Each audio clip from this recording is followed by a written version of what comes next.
first pitch.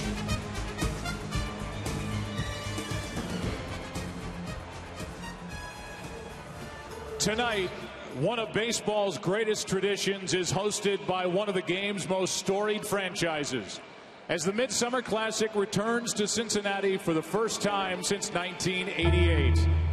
We begin the pregame ceremonies with a very special tribute here at Great American Ballpark. This spring, fans across all of Major League Baseball voted for the most impactful players in their team's history, their franchise four. Here now, at this All-Star game, we reveal them for the first time. The franchise four, American League. The Baltimore Orioles. Brooks Robinson. Cal Ripken Jr. Frank Robinson. Jim Palmer. The Boston Red Sox. Pedro Martinez. Ted Williams. Carl Yastrzemski. David Ortiz. Ortiz into deep right field. We'll see him later tonight. The Chicago White Sox. Paul Konerko. Frank Thomas. Frank Thomas, way out of here. Harold Baines. Minnie Minoso. Holy cow, listen to the crowd. The Cleveland Indians. Bob Feller. Jim Tomei. Tris Speaker. Omar Vizquel. The Detroit Tigers. Miguel Cabrera. Al Kaline. Hank Greenberg. Ty Cobb. The Houston Astros. Jeff Bagwell. Craig Biggio. Lance Berkman. Nolan Ryan. The Kansas City Royals. Frank White. Brett Saberhagen.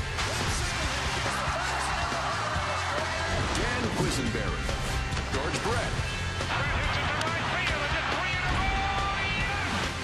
The Los Angeles Angels. Nolan Ryan. Tim Salmon. Mike Trout. Vladimir Guerrero. The Minnesota Twins. Harmon Killebrew. Kirby Puckett. Tony Oliva. Rod Carew. The New York Yankees. Joe DiMaggio. Babe Ruth. Lou Gehrig. Mickey Mantle.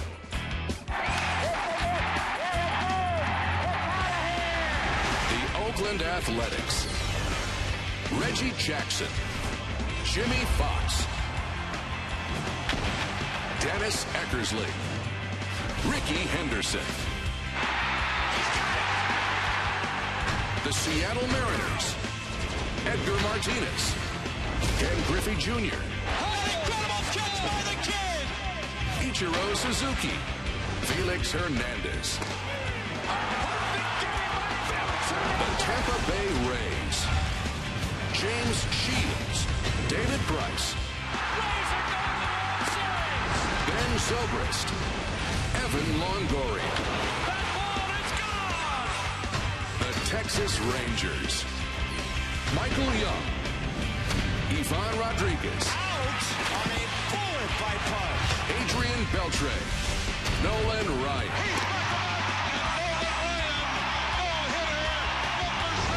The Toronto Blue Jays. Roy Halladay.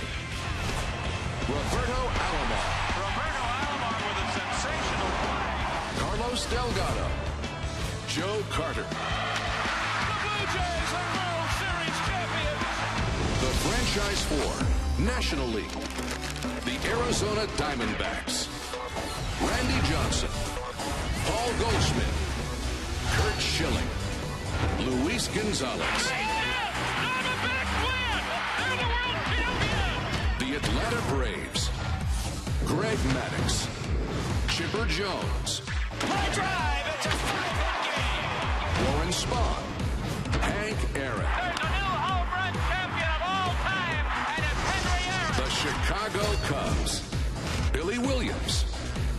Ryne Sandberg. Do you believe it? It's gone! Ron Santo. Ernie Banks. Ernie Banks got number 500! The Colorado Rockies. Todd Helton. Larry Walker. Troy Tulowitzki. Andres Galarraga. Colorado Rockies on a Galarraga slam! The Los Angeles Dodgers. Duke Snider. Jackie Robinson. Don Drysdale. Sandy Koufax. The Miami Marlins. Jeff Conine. Mike Lowell. Gary Sheffield. Giancarlo Stanton. Absolutely crushed! The Milwaukee Brewers. Cecil Cooper. Raleigh Fingers. Paul Molitor. Robin Yount. The New York Mets. David Wright. Mike Piazza. Keith Hernandez. Tom Seaver. The Philadelphia Phillies. Richie Ashburn. Steve Carlton. 300th career win, Steve Carlton. Robin Roberts. Mike Schmidt. The Pittsburgh Pirates. Honus Wagner. Willie Stargell. Bill Mazeroski. Roberto Clemente. What a magnificent performance. The great Roberto Clemente. The St. Louis Cardinals. Lou Brock. Stan Musial. Rogers Hornsby. Bob Gibson. The San Diego Padres. Randy Jones. Trevor Hoffman. 79. Dave Winfield. Tony Gwynn. 3,000 for Tony Gwynn. The San Francisco Giants. Buster Posey. Barry Bonds.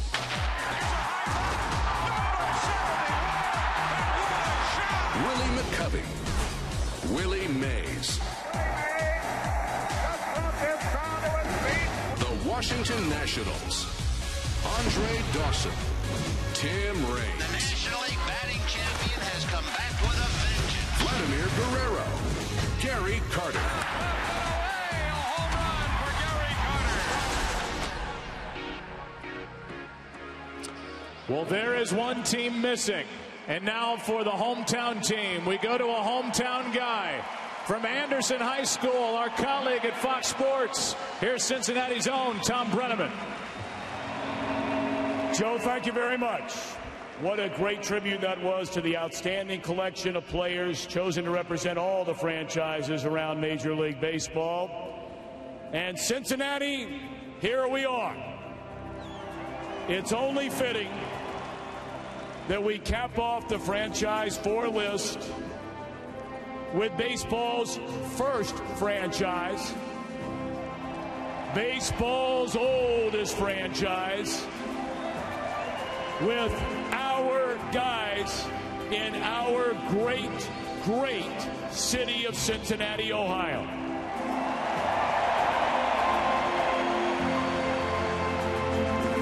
Here are your Cincinnati Reds, franchise 4.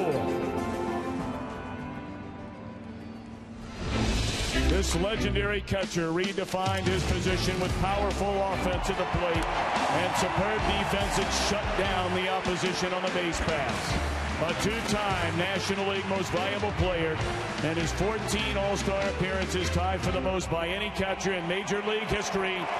Please welcome Johnny Bench.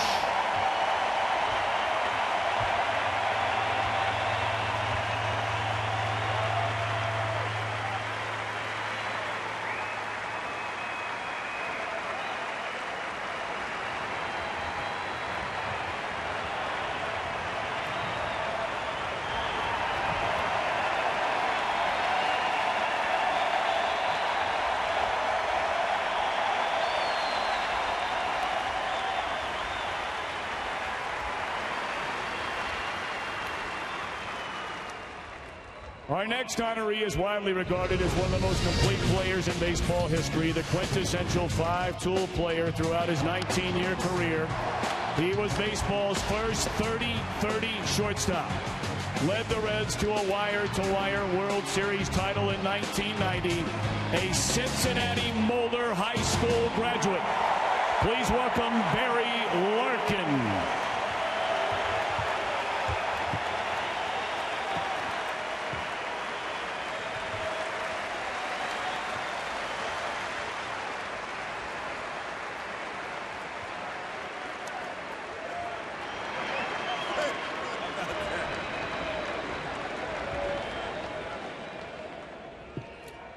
Next, this player is one of the greatest second basemen in baseball history, exhibiting a combination of power and speed rarely matched.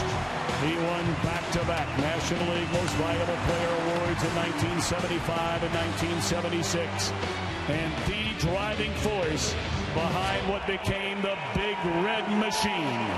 Please welcome Hall of Famer Joe Morgan.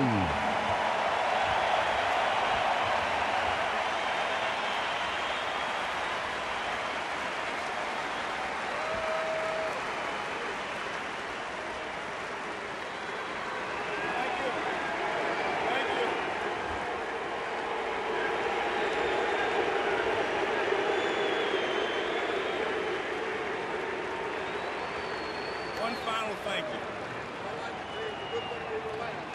I know.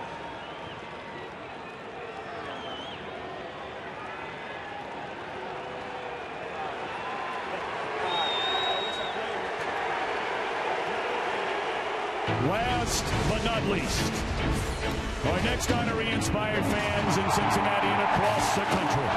His all-out style of play and hustle.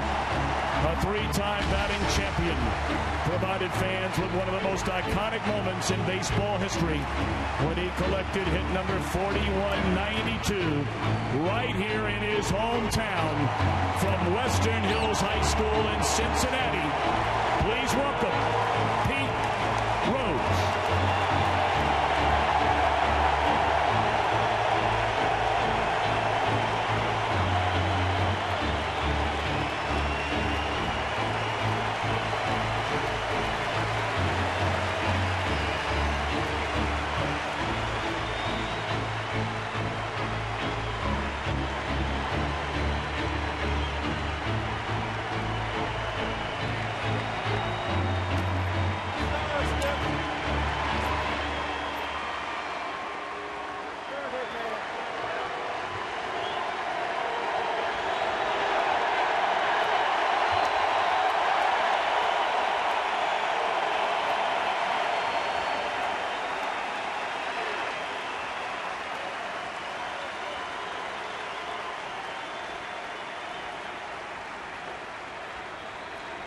Let's hear it one more time for your Cincinnati Reds, franchise four, and all the players honored here tonight. And we thank the millions of fans across the country and around the globe for helping to select each team's franchise four.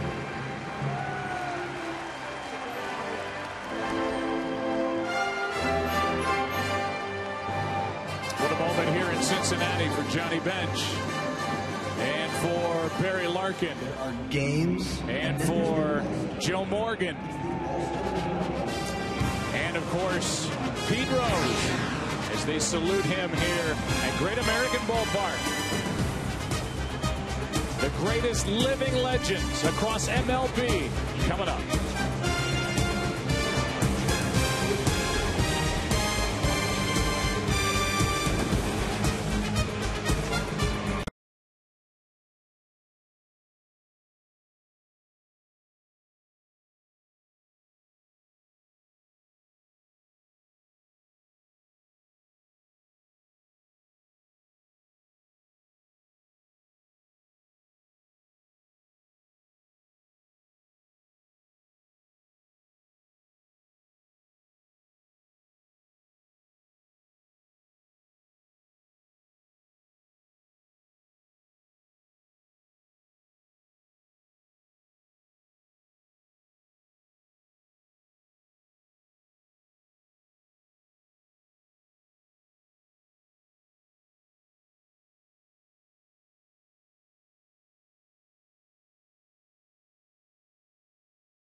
Sox.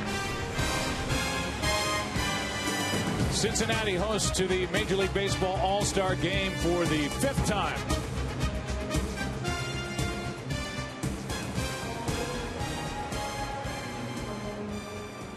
First, let's meet the American League All-Star team.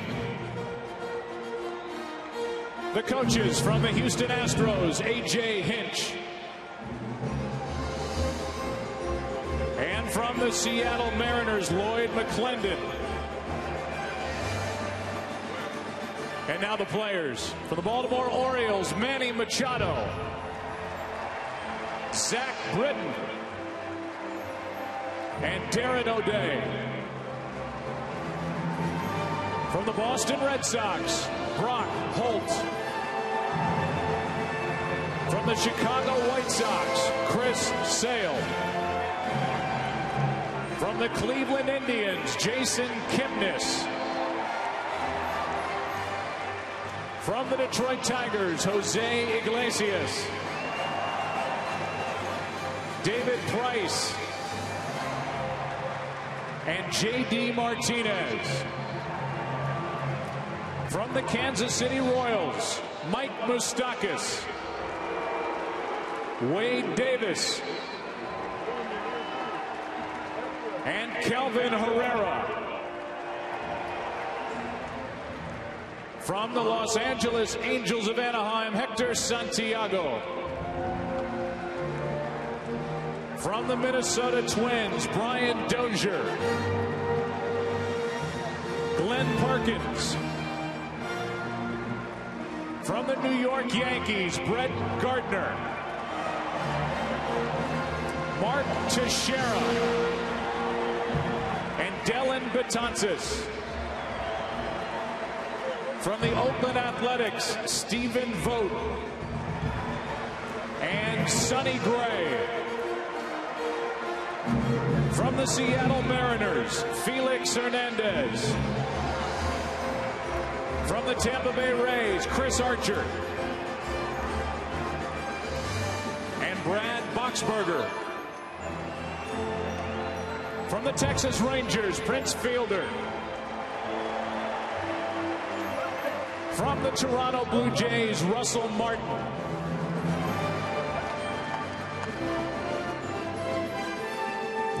Now let's meet the National League All-Star team.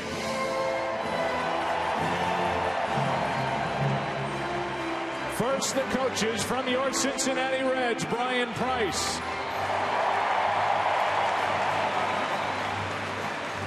And from the Los Angeles Dodgers, Don Mattingly. And now the players. From the Arizona Diamondbacks, A.J. Pollock. From the Atlanta Braves, Shelby Miller. From the Chicago Cubs, Chris Bryant. From your Cincinnati Reds, Aroldis Chapman.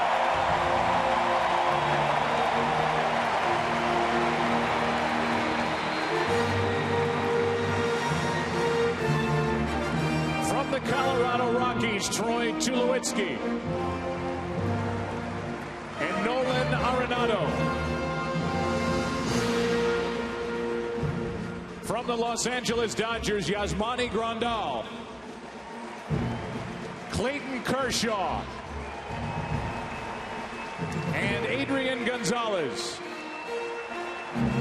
From the Miami Marlins, D. Gordon. From the Milwaukee Brewers, Ryan Braun.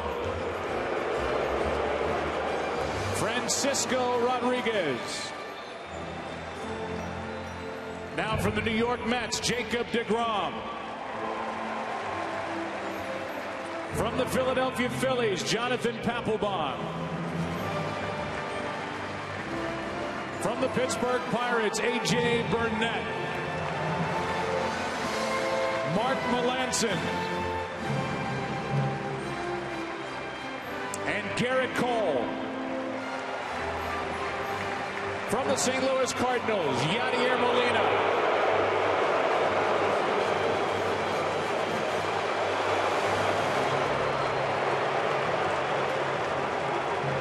He's got the best smile of the night. Come on, give it to him. Matt Holliday. Carlos Martinez. Trevor Rosenthal. And Michael Wacha. From the San Diego Padres, Justin Upton. From the San Francisco Giants, Joe Panik. Brandon Crawford. And Madison Bumgarner. From the Washington Nationals, Max Scherzer.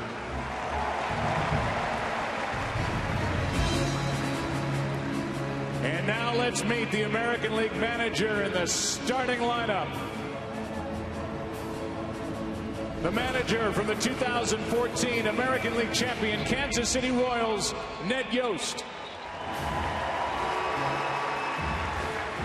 Leading off and playing center field from the Los Angeles Angels, Mike Trout. Batting second from the Toronto Blue Jays, third baseman Josh Donaldson. Batting third, the first baseman from the Los Angeles Angels, Albert Pujols.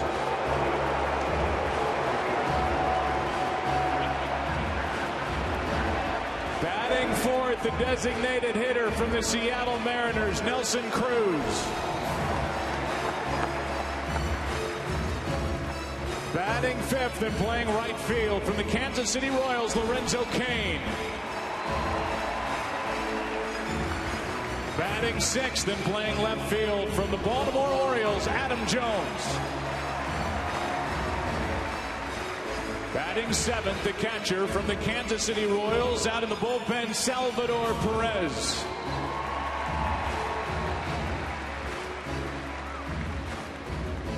Batting eighth and playing second base from the Houston Astros, Jose Altuve. Batting ninth, the shortstop from the Kansas City Royals, Alcides Escobar. And the starting pitcher warming up in the bullpen from the Houston Astros, Dallas Keuchel.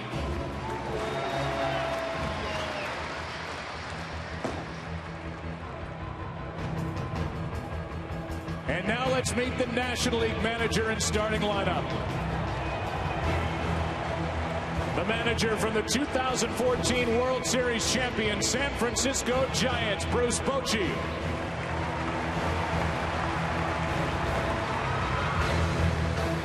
Leading off, the center fielder from the Pittsburgh Pirates, Andrew McCutchen.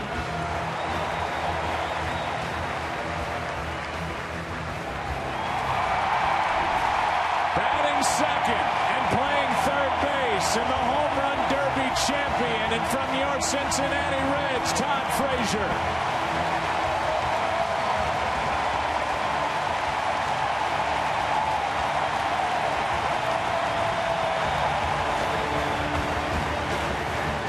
Third, playing right field for the Washington Nationals, Bryce Harper.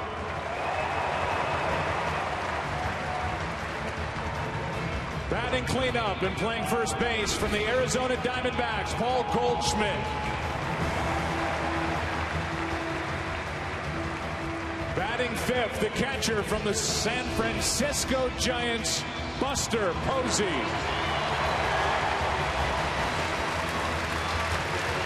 Batting sixth, the designated hitter from the Chicago Cubs, Anthony Rizzo. Batting seventh, the shortstop from the St. Louis Cardinals, Johnny Peralta.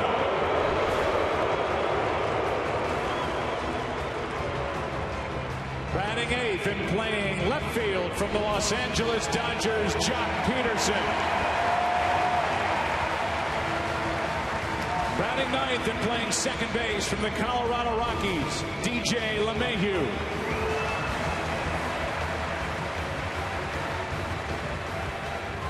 And the starting pitcher warming up in the bullpen from the Los Angeles Dodgers, Zach Greinke.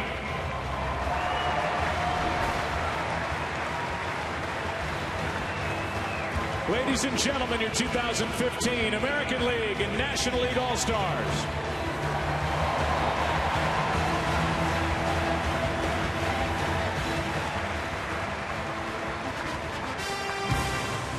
Coming up, our national anthem. Even Albert got in on the fun with the Cardinals introduced here in Cincinnati. Sierra coming up after the break.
All-Star pregame show on Fox.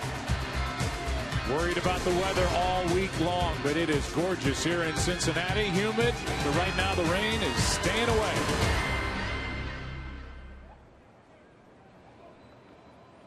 And now to honor America with the singing of our national anthem, please welcome Grammy Award-winning singer, songwriter, and actress, Sierra.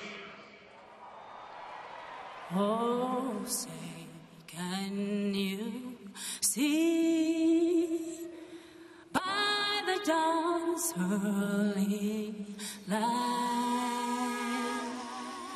what so proudly we hailed at the twilight's last gleaming, whose broad stripes and bright stars through the perilous fight o'er the ramparts we watched were so gallantly streaming, and the Rockies red glare, the bombs bursting in air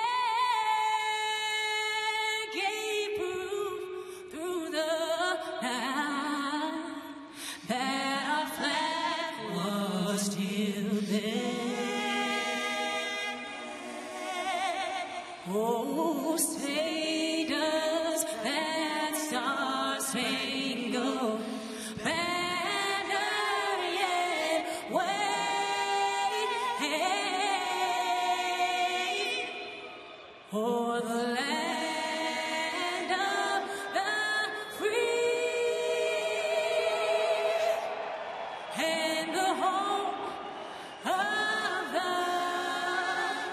brave?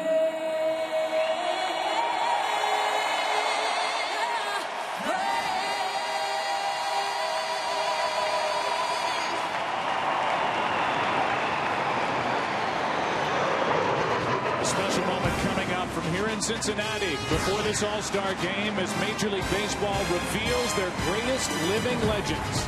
Next.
All-Star pregame show on Fox.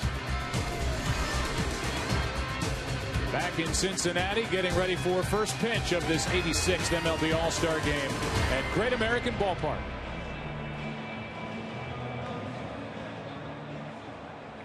Ladies and gentlemen, a moment ago we saluted the franchise four nominees for your hometown Reds in every major league team.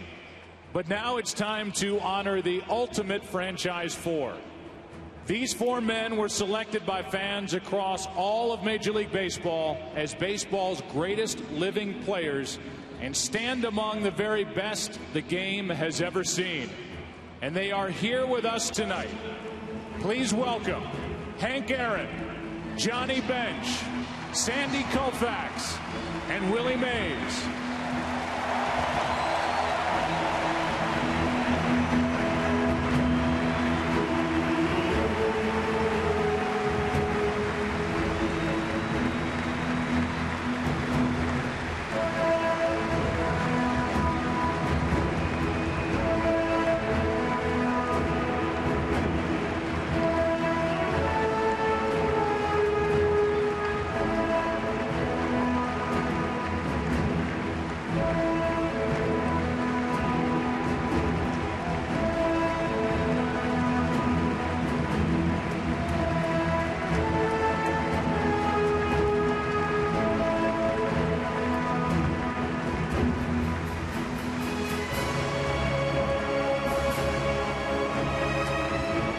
Cincinnati, let's really hear you now. This outfielder slugged his way to the top of numerous all-time hitting records in his momentous 715th home run, provided an entire generation of fans with a memory they will never forget.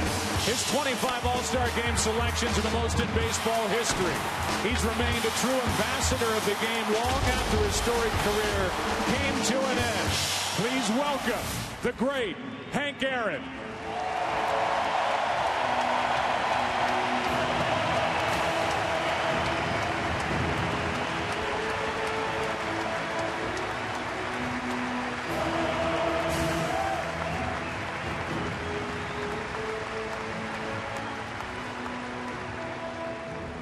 Our next honoree provided the blueprint for the modern-day catcher while leading one of the greatest teams in history to consecutive World Series championships. He began his career as the youngest player ever to win the National League MVP and remained a dominant presence at the plate and behind it throughout his career. Once again, welcome to the center of the diamond, Johnny Bench.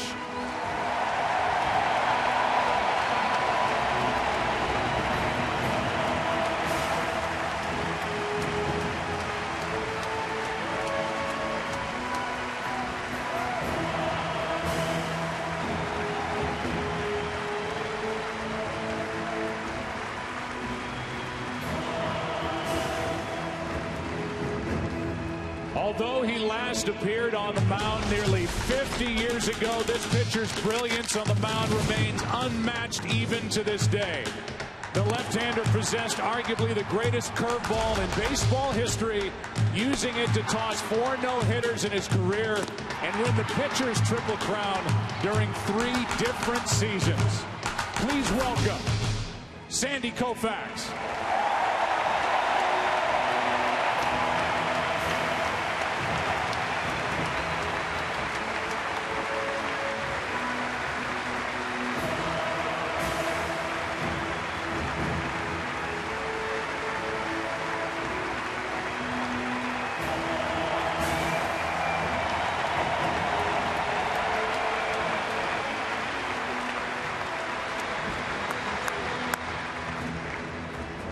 Our final honoree is regarded by many as the finest all-around player the game has ever seen. His amazing catches have played on highlight reels for decades and earned him a record 12 Gold Glove awards, while his speed and power struck fear in opponents whether he was at the plate or on the base paths. Please welcome Willie Mays.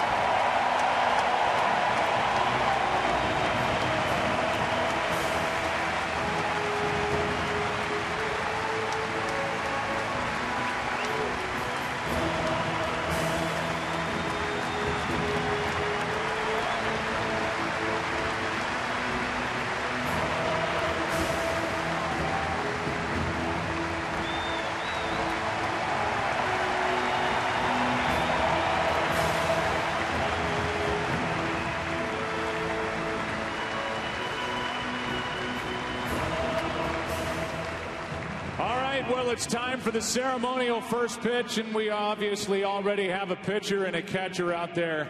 So, Sandy, it's your honor.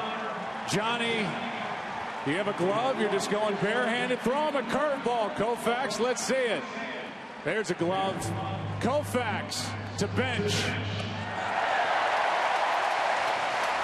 Thank you, Sandy. Thank you, Johnny. And on behalf of Major League Baseball, thank you to the millions of fans across the country for helping to select baseball's greatest living players. Fans, let's hear it one more time for these 4 icons of the game: Bench, Aaron, Koufax, and Mays.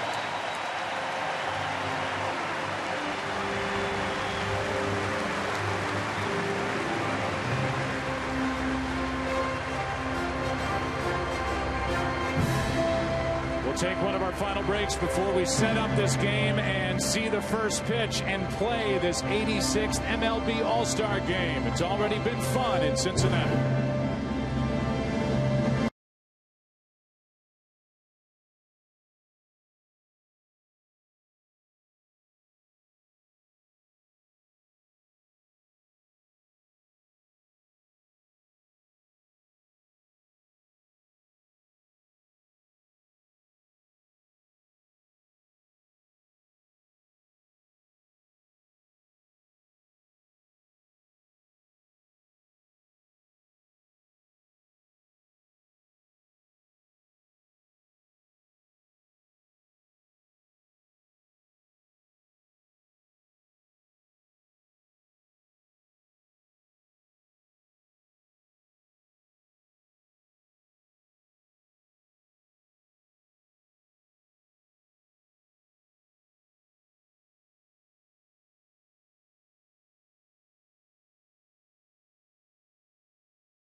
They are the jewels of baseball. All-stars. All-stars. The glory of their time. At the plate. On the mound. Across the diamond. In the warmth of July. In Cincinnati. Behold the pageantry of the American and National Leagues. A celebration of the Midsummer Classic. Where professional baseball began. In grand tradition, a galaxy of greats stand shoulder to shoulder. A tip of the cap. A proud smile. These chosen few showcase to America. One night. One night. One game. One game. Memories. Memories that hold our hearts forever. Forever. For those of us who love this national pastime. And for the major leaguers celebrated. Celebrated. Celebrated as all-stars. As all-stars. We're holding on tonight. The 2015 MLB All-Star Game on Fox, presented by T-Mobile, now giving you unlimited calls to Mexico and Canada at no extra charge. What a night it turns out to be for this, the 86th Major League Baseball All-Star Game in Cincinnati, the best from the National League against the best from the American League. And now welcome inside the broadcast booth, everybody. I'm Joe Buck. Harold Reynolds, Tom Verducci are both coming up. Well, Cincinnati's already been a great host. Last night with a home run derby was ridiculous. They're still talking about it today as the hometown kid, Todd Frazier, went off in the final round really all night long and took the title. So let's just hope the game measures up to what we saw here last night. It'll be fun to see how these two managers play the rest of this game once you get past the starters, because when you look at the construction of the two pitching staffs, Ned Yost of the American League really built his from the back end forward. He's got setup relievers and closers, while Bruce Bochy from the National League side has more starters at his disposal. What we expect, a ton of great pitching dominated, but this is a small ballpark. And as I start over here to my left, we should see some offense, and we should see some from some of the young guys. I mean, we've got 20 players in this All-Star game, 25 years old or younger. I mean, these guys are here now and ready to go. Well, listen, turns in the road take on many sizes. Sometimes it's so gradual you hardly notice. Other times it's so sharp you can see it coming. Tonight is one of those nights. Baseball turns a corner, and it turns to its young hitting stars. 25 and under, 6 of them in the starting lineup tonight. That's the first time it's happened in 50 years. And at the head of the parade of these young hitting stars, no question, 2 guys stand out. It's Mike Trout and Bryce Harper. Still so young, just 22 and 23 years old, but already combined to make 7 All-Star games. All-Star numbers, check that, got those again. But think about their career numbers. They are not phenoms anymore. These are established superstar players. We talk so much about what's next. This is about what's now. Young hitting in baseball. And Joe, after I say that, we'll probably get a pitcher's duel 1-0. It's kind of the way it works in these All-Star games of late. We'll see in this smaller ballpark how it goes. Well, a guy who made a ballpark look small is a guy last night, Todd Frazier, and that was fun to watch the home run derby, and he did not disappoint. Did he put on a show or what? Now, the new format, tremendous, and Todd made us stand up. What can you ask for? The hometown guy gets to the plate to end it. Hit 39 home runs, 15 in the last round to win it. But the thing to me that stands out about this whole week right now is baseball's back. And you look, it goes from a kid's game to the big league dream. I saw Todd Frazier playing the Little League World Series representing Toms River, New Jersey. And now here he is representing Cincinnati, Ohio, the National League and Major League Baseball playing in the Midsummer Classic. I was always a fan growing up and wanted to be around All-Star games. I was fortunate to play in them. I'm excited for these guys tonight. And Joe, what a start we've had, looking at the legends and everything else. We're in for a great night, folks. Joe, back to you. All right, it's already been fun in this city where professional baseball began way back in 1869. They called them the Redlegs. Now it's the Reds, but we take a look at the American League starting lineup, and they started with Mike Trout. The kid, he's won 1 MVP. If not for a guy named Miguel Cabrera, he could have won 3 by now. Then Josh Donaldson from Toronto. Albert Pujols, it's been a revival The DH, Nelson Cruz, Lorenzo Cain in right. Adam Jones in left. Salvador Perez from the Royals, still young. Jose Altuve, all 5'6" of him, batting 8th. And Alcides Escobar is the shortstop, batting 9th. And guys, this right-hander is on a roll. Zach Greinke, 35 2/3 consecutive scoreless innings. The ERA, the 4th lowest at the All-Star game since World War II. And he's got an opt-out at the end of this year. This is coming at a good time. That ERA you see there, that's the lowest since the mound was lowered in '69. With the first 3-run home run tonight, T-Mobile will give 10,000 lucky fans $500 toward travel to Mexico and Canada. Why? Because their Simple Choice plan now includes 3 countries at no extra charge. Tweet who will hit it with hashtag 3-for-1 home run and hashtag sweepstakes to enter. The defense. This will change all night long. Peterson is in left. McCutchen in center. Harper in right. With Todd Frazier, Johnny Peralta, TJ LeMahieu, and Paul Goldschmidt on the infield. Third to first, Buster Posey does the catching. And right in the center of it all, number 1 in the National League with that ERA of 1.39, Zach Greinke. Off we go in Cincinnati. Strike 1.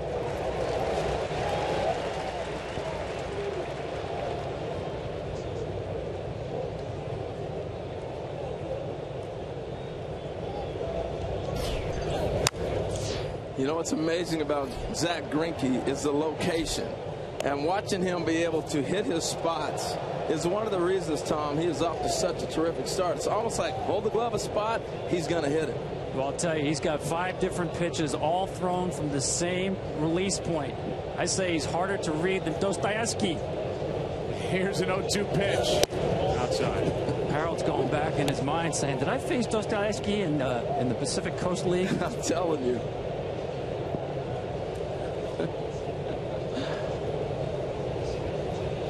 Greinke's ready with a 1-2 pitch. That's into right field. Pretty well hit. Back at the wall and gone. A home run for Mike Trout. And in this ballpark where the baseball flies, Trout all smiles. AL leads 1-0 here with one batter in this All-Star game. I'll tell you what, electric, wasn't it?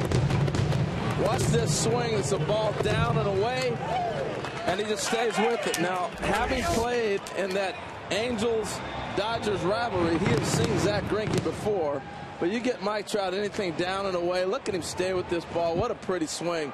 This is a line drive. And, Joe, you said in this ballpark, the ball's going to jump. And that's just one indication of what we might be in for tonight.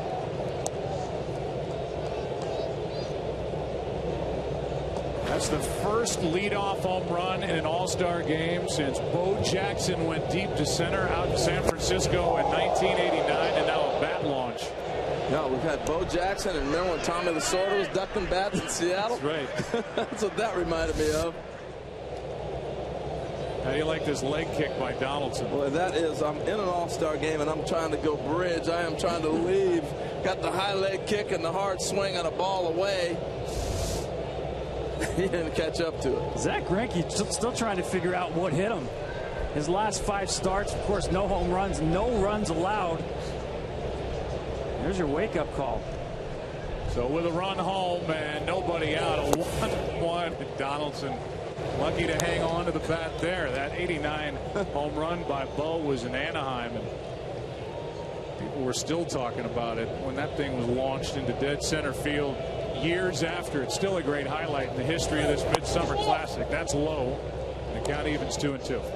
I remember that off of Rick Russell, and that was when everybody was like, okay, what can Bo do on the grand stage? And smoked one to right center field in Anaheim. The ball didn't carry that well. That is just down. Greinke thought he had out number 1. I got to think I did too. Man, that looked good. Yeah, watch Buster Posey here. He's going to try to frame this ball and pull it up. It's a little below the knees. You see the glove come up. He told me before the game, he said to Zach Greinke, don't get mad at me if I don't frame it the right way, the way you like it. And now a walk. A home run, a walk, and we'll go back to Mike Trout, who's playing in his 4th All-Star game. Yeah, Zach wanted that ball farther down. Watch this ball stay too far up. Posey's glove comes up to the pitch. And the man who hits more line drives than anybody in baseball gets another one out of the park. He was the MVP of last year's All-Star game. Rookie of the Year back in 2012. And they're finishing behind Miguel Cabrera. The MVP voting the first 2 years he won it last year. Now his teammate Albert Pujols, who has found the fountain of youth somewhere out in Anaheim. Ball one down and away. He looks like the old Albert, and that's a good thing. Well, no doubt about it. I think the big adjustment Albert has done this summer is the home runs he's pulling them. When he gets in a ballpark in Anaheim or Oakland or Seattle, those big ballparks out west, it's hard to hit that ball out of the opposite way. He's got on top of the plate. He's pulling everything. And the power has come back. Yeah, he's got his legs underneath, and you'll see when he takes his stance, much more of a bend in his knees. And to me, Pujols and Posey, you see right there, the two guys who use their lower halves better than any hitter in the big leagues. And the last couple of years, he just didn't have his legs underneath him.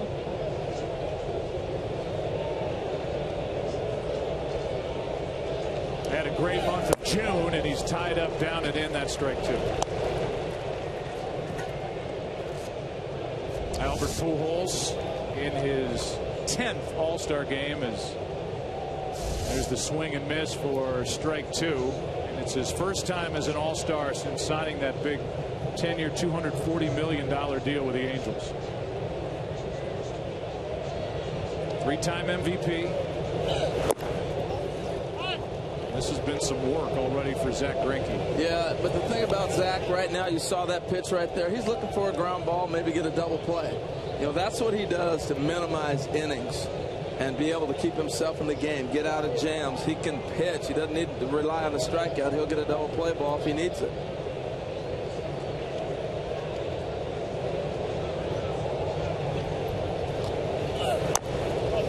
Still 2-2. Home plate umpire tonight, Tim Welke.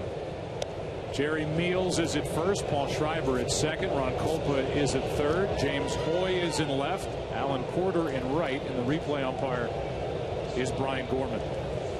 Steady diet of off speed right here. He doubled up on changeups. Yes, he throws a changeup at 90. And the slider right there. Again, trying to get Albert out front to get a ground ball. There's strike three. One away. He didn't get that pitch on Donaldson, and reason Zach Greinke will get pitches. Look how far Posey set up outside. This ball's going to be over the plate, but it's the same level down low like the Donaldson pitch that he took, right? But when you're there consistently, eventually you're going to get that call, and that's what he does. He stays in the spot. He's going to just keep jabbing, jabbing, jabbing. I'm going to throw it till you call it, and he got the call. And now Nelson Cruz, first year in Seattle, his fourth All-Star game. He got off to a great start in Seattle. The Mariners still waiting for it to kick in. Been a rough year for Robinson Cano, their second baseman, battling a stomach issue. And Seattle comes to the break 7 games under 500, but only 7.5 out in the West. Ball one. Yeah, all the races, Joe, are very interesting. With that second wild card, teams are still in it. Even Seattle. As much as they've struggled, they haven't got it together yet. And you think with their pitching staff that they would, but there's a lot of clubs still hanging around, even though it might seem like you're not at the top of the heap, so to speak. Strike two. Tom, you like second wild card? I do. I love it. It's kept so many teams in the race, and I think it adds to the intrigue at the trading deadline. It's a seller's market right now. Watching Zach Greinke here, it's almost like watching him work as a closer. We've seen him get up to 95 miles an hour with the fastball. His regular cruising speed, 92. And he gets back-to-back strikeouts. Got Pujols looking, gets Cruz swinging. 2 down. Here is our Fantastic Four leaderboard. Look at the baseball leaders. Cabrera injured, Stanton injured. Kershaw leading in strikeouts, Greinke leading in ERA. Fantastic Four in theaters August 7th. Another note about the American League. Every team in the AL has at least 40 wins, and only one team has as many as 50. And that's Kansas City, represented here by Lorenzo Cain, strike one. It's pretty amazing. Talk about parity. Really, it's wide open in the second half. That's the case in the AL. Well, I'm sure Commissioner Selig's sitting back today watching, retired and enjoying that because he wanted parity in the game. They've got it. 1 ball, 1 strike. Lorenzo Cain and the Royals from last year. Great example to follow. They were 50-50 after 100 games. Wound up with the tying run on third base, Game 7 of the World Series.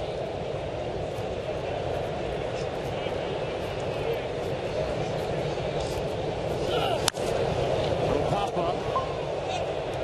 Behind the second base position, LeMahieu struggled a bit, puts it away. The game started with a home run, opposite field shot. Mike Trout, 1-0 AL on top.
By T-Mobile, switch to the Data Strong Network.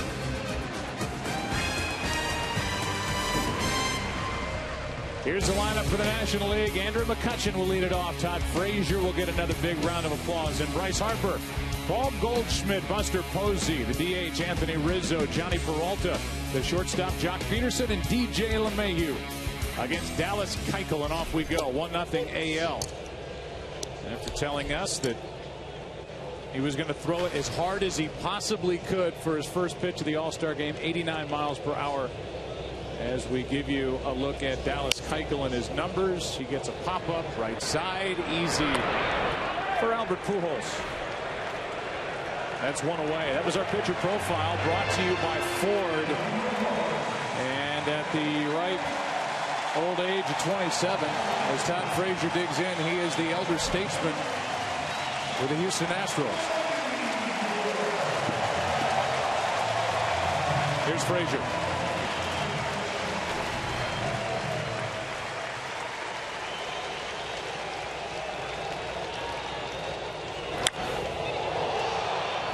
Everything he swings at, you're thinking homer. But I love the approach. Take the ball the opposite way off Keuchel. So many guys try to pull him, and you get yourself in trouble. Tom, I'm laughing because Dallas told us he may throw 93 or 94. Had him out in front, a couple of hops to Donaldson, 2 up. But I think getting a run before he throws a pitch settled him down. He was not as amped up as he thought, but what he did right there to Frazier, that's his stock in trade. Nobody commands the ball down and away to righties and lefties like Dallas Keuchel. Now to be Bryce Harper, and if there is a left-handed batter that handles left-handed pitching better than Harper, combined with the youth, just a kid. Look at these numbers. As I said, he handles lefties, and this really is his breakout year. Despite all the hype the first few years, this is it. No doubt about it. And you're right, Joe. Hitting the ball the other way off a left-hander, just getting those reads. The batting average is high. The power's there. He's putting it all together. Here's a 1-0 pitch from Keuchel. Fooled there, a ball and a strike. Bryce Harper in his 3rd All-Star game.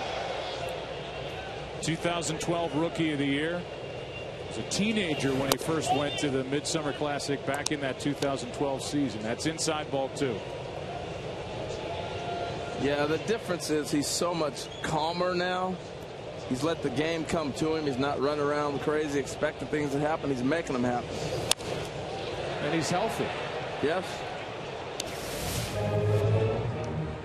Most home runs before an All-Star break at the age of 23 or younger. Harper is not even 23 yet. And he's on the list. All-Star game dates back to 1933. I wonder if Dallas Keuchel is digging those kicks right there. Apparel design major at Arkansas. It's ball 3. You know, I love the in-game adjustments he makes, too. I watched him move up in the box just now towards the pitcher. And here he is in an All-Star game facing the guy making an adjustment. And with 2 strikes, he moves further towards the pitcher. He dug in with the pretty shoes deeper in the box, and then he moves up when he got down the count. To the left side. This is going to be close. Tough play, and got him. What a play by Donaldson. He was over to his left playing Harper to pull and had to make the play to his right, and Donaldson really helped out Keuchel, who had a 1-2-3 first after 1, and Cincinnati won Zip AL.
Cincinnati brought to you by DirecTV. If you call yourself a sports fan, you got to get DirecTV. Call 1-800-DirecTV. How hard is it to score off Zach Greinke? Well, if we were in the regular season, that home run by Mike Trout would have broken up a streak, as I mentioned, of 35 2/3 innings scoreless straight.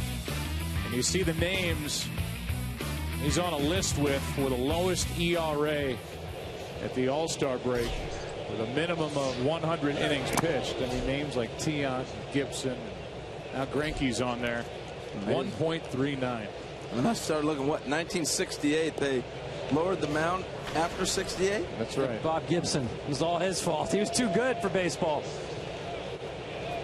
On that list, and then ended the year at 1.12. That's a strike. The count evens at a ball and a strike, and the guy who is now in 8th place on the Orioles all-time home run list, Adam Jones. There's that streak. Ball 2. You know, Tom, you alluded to it. Zach Greinke's throwing harder tonight than we watched him a week ago in the Dodger game in the regular season. Well, of course, the difference is, as you see Garrett call up in the bullpen, he's only going 2 innings tonight. So it is kind of a closer's mindset. And a little adrenaline in the All-Star game doesn't hurt either. 2-2. Boy, just pristine mechanics. Repeats his delivery, and again, everything. Here's the changeup. Everything thrown from the same release point. Makes it so difficult for the hitter to read his pitches. Here comes a 2-2 pitch to Jones. Got him on a pitch down and in, and that's now 3 strikeouts for Zach. I mean, you almost have to look at the velocity to figure out what the pitch was. Right here, this is 88 miles an hour, a nice little sinker down and in. Look at the split grip, little changeup. Yeah. Here it comes back at you. Run back in on Adam Jones. But I love how it holds the plane until it gets to the plate. What I mean by that, it's right there. Now it starts to dip when the hitter makes his decision to swing. That makes it very difficult to read. Not only the arm slot with fastball changeup, but the location. Well, 1 outside to Salvador Perez, the young, terrific catcher for the Royals. 3rd All-Star game for Salvador, Venezuelan born. Tom, you think the Royals made a good deal when, after a month and a half, they signed Salvador Perez to a 5-year, $7 million deal? Ouch. And how much does this guy love to catch, huh? Last year, more than 160 games for the course of the regular and postseason. You said 70 million, right? No. 7. 7. Wow. It's a steal of a deal. He catches every day. At the end of the season, he went to Japan to play on the All-Star tour. 2-2. Saw Ned Yost in the corner of the dugout. He and his staff really put a lot of work in to figure out this roster. And as we said at the beginning, he has got a lot of setup relievers and closers available. After he gets through the starters, he wants guys coming out of the bullpen in game that are used to it. 2-2. And that's not easy to do, too. He's got a lot of players here, and he's got to basically script the whole thing out. Because both managers really do, obviously, job number 1, win the game. But job 1A, get the players in the game. They think these guys being named to an all-star team, not enough. Have to get them in the game. Yeah, I was there. I was an alternate on both the all-star games I played in. I wanted to play. You know, it's nice to go and stand on the line, tip your cap, and thank your family. Oh, it's great, Mom, hi. But I want to play. And I think every player has that hope and that wish. You get to this level, you want to play in the All-Star game. With 1 out, nobody on after a strikeout.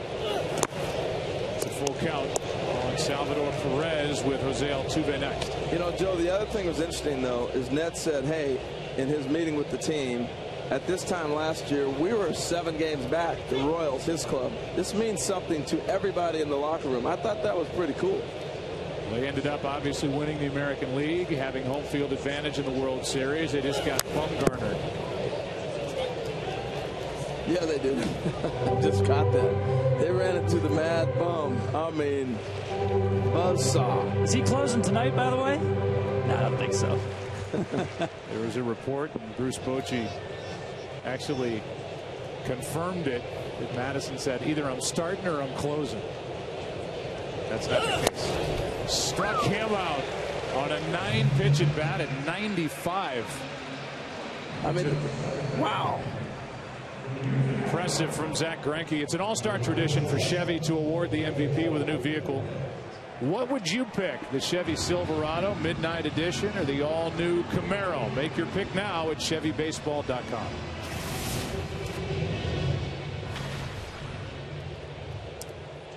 Here's Jose Altuve. Third all-star game for Jose. Just popping that mitt. Buster Posey is Zach Greinke. Zach was even quoted as saying he was rooting for the Giants last year during the World Series because he sees the Giants a lot and he likes those guys. Here's one right side. Nice play, LeMahieu. And the defense helps out Zach Greinke here in the second. Bottom half will roll in. A home run by Trout. The only run so far of the night. Goldschmidt, Posey, Rizzo coming up for the NL. Down one. Good play, DJ.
Here in this great city. It's a prototype for the Brooklyn Bridge. And by the way, if the Yankees keep it up, maybe Brooke will get to see them play in the World Series. The Yankees go to the break here in first place in the AL East, leading by 3.5 over the Rays. As Goldschmidt, who is big at 6'3", 225, but is a tremendous athlete in putting together huge numbers here at the start of his career, has a 1-1 count and takes ball 2. Best overlooked superstar in the game. You look at his numbers, his consistency. I know last year he was hit by a pitch, broke his hand, and missed the tail end of the season. But, man, this guy is a player. A strike over the outside corner, 2-2, as Garrett Cole will come in next. Zach Greinke, 4 strikeouts, the first to strike out 4 in an All-Star game since Pedro Martinez. That emotional night at Fenway Park in '99. As Goldschmidt stays alive, that was the last real public salute for Ted Williams. It's the first National League pitcher with 4 or more strikeouts in an All-Star game since Lee Arthur Smith in 1987. Wow. But he gave up a run to the first batter of the game, Mike Trout, with an opposite field home run. 99 was when Pedro did his Carl Huddle impersonation, mowing down MVPs in a row.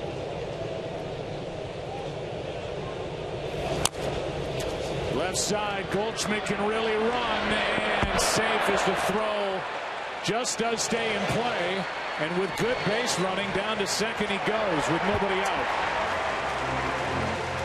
And you see Albert Pujols, you would think in an All-Star game a guy's not going to deke a guy. This is going to be a tough play. It's probably going to be a base hit anyway. But watch Albert at the tail end of it. He's going to act like he's catching it, try to freeze Goldschmidt, and then he sees it and reacts. You're absolutely right, Joe. Goldschmidt runs so well. Donaldson knows that. A little bit of haste creates an extra 90 feet. Now watch Albert with the, I got it.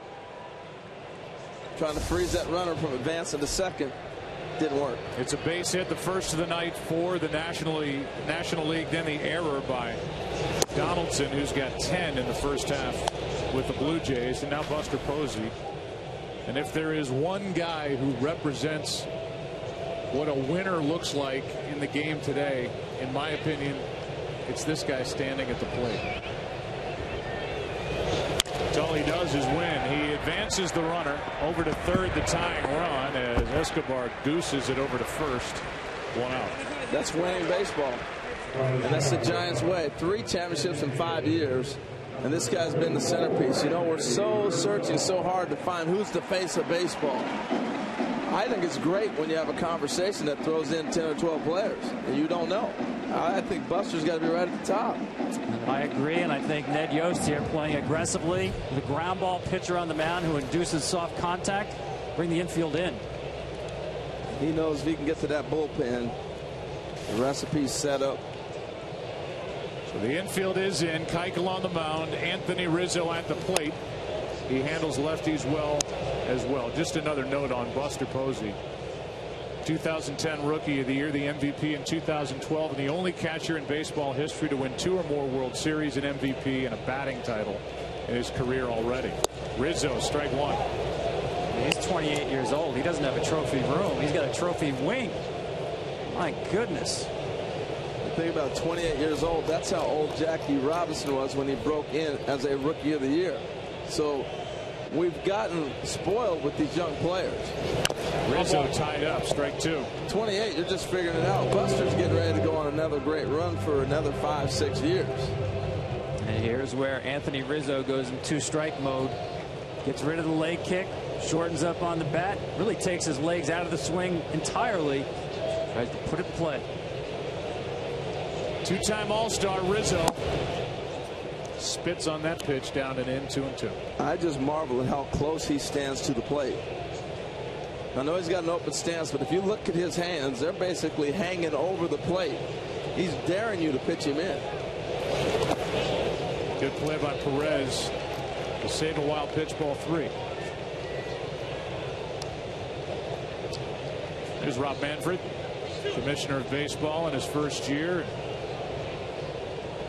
After so many great things that Bud Selig was able to accomplish, Rob Manfred off to a fantastic start. And Rizzo reaches out, grounds out, 2 down, and Goldschmidt still at third. Well, you see the footwork of Albert Pujols, talking about him a lot here. I think we forget about his defense so often. Now, this is a ball a lot of first basemen will look to third, but watch him field this ball and touch the base without looking at the bag. I love this. He's going to field it, doesn't even look. He knows where it's at. He's been out there that long, and then that allows him to keep his eyes on the base runner and still get the out at first base. Well, now Johnny Peralta looking for a 2-out hit. Ball one outside. Johnny Peralta in his second year with the Cardinals. Second year of a 4-year, $53 million deal. GM John Mozeliak got a lot of grief for signing him to that deal, and all Peralta's done is deliver. Here's one into right, shallow right, and this game's tied. Right now, Johnny Peralta is in the MVP conversation in the National League with stuff like that. He's been incredible for the Cardinals, and he's hitting in the middle of that order, and he's coming up with big hits. And was that a line drive? No, but he's facing a guy that everybody's been not able to put the ball in play on. This hung a long time. I thought Lorenzo Cain might come get it, but you're absolutely right, Joe. I mean, he has put the Cardinals in a position to be at the top of the heap like they've been playing because of his offensive ability. And one of the few balls Dallas Keuchel got up in the strike zone after 5 consecutive ground balls. Now Jock Peterson. This one gets away, and Peralta will head to second as the go-ahead run, 2 out.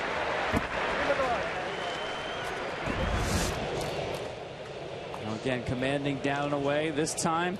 See the spin on the baseball. Now, I talked to Buster Posey about the difficulty of catchers in an all-star game. He said last year he had to catch Aroldis Chapman for the first time in an all-star game, throwing 103 miles an hour. Adjustments for hitters and catchers.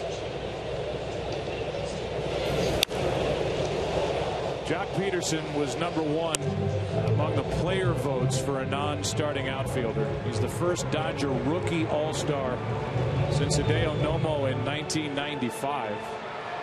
He was the MVP last year in the PCL, and the Dodgers basically traded away Matt Kemp to give this guy a shot, and he's popped 20 home runs for a first-place club. Like a knothole gang member. Garrett Cole's watching the game through a hole in that screen. This is what's interesting with starting pitchers in the bullpen. They're on routines, right?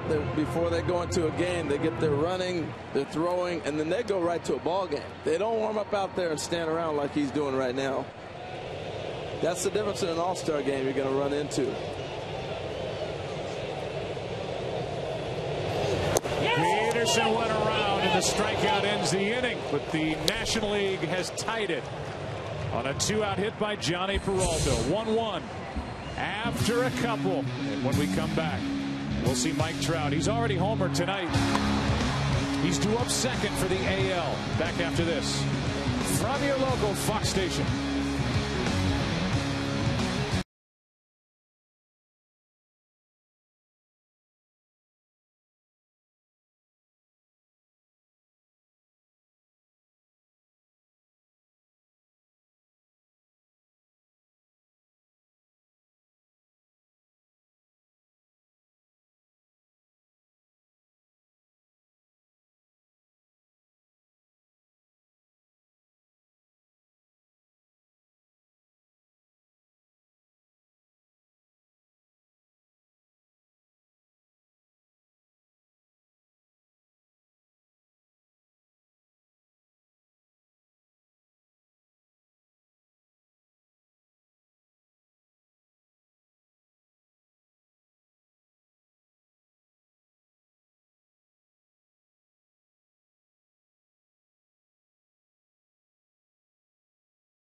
Franchise for Satchel Paige, Josh Gibson, Cole Papa Bell, Buck O'Neil. Paige, a legendary pitcher, reached the major leagues with the Indians at age 42.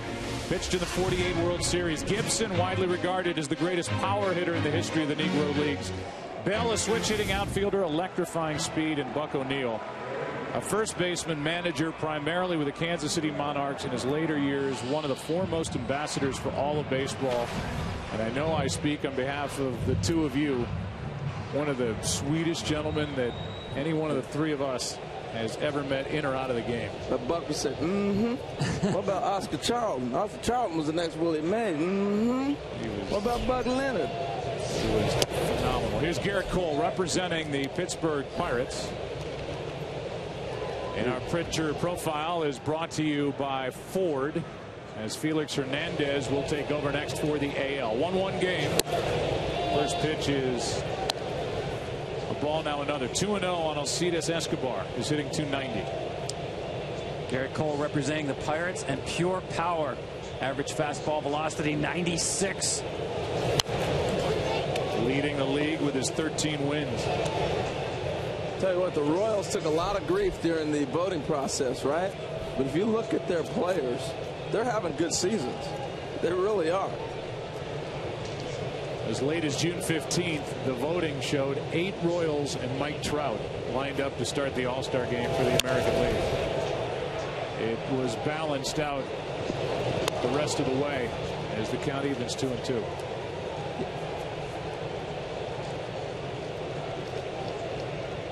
At the end of the process, 7 Kansas City Royals, which includes the injured Alex Gordon, out with a tear in his groin, out 2 months.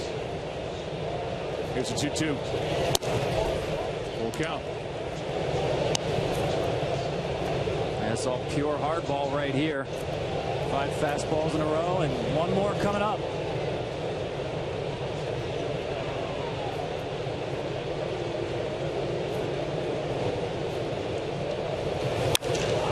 Got under it. Shallow center. Long run for McCutchen. He's there. 1 out. Let's go back to the first at bat for Mike Trout.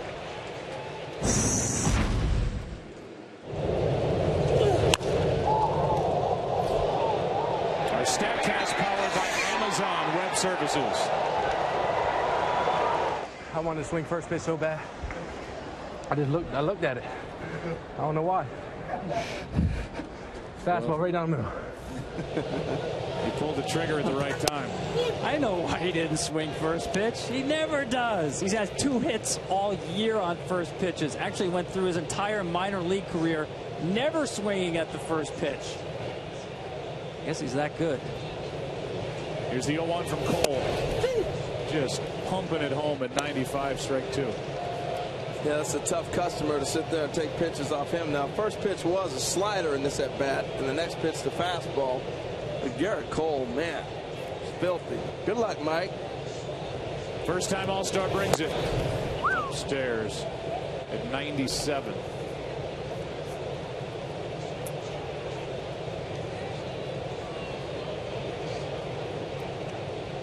Number 1 pick overall in 2011. 2 out, filthy. The Pirates have an ace, folks. His name's Garrett Cole.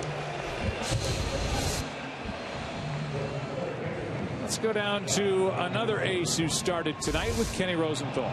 Thanks, Joe. Dallas, you told us yesterday you would be really amped up for this start. So what was it like out there? Everything I thought I was going to be in more.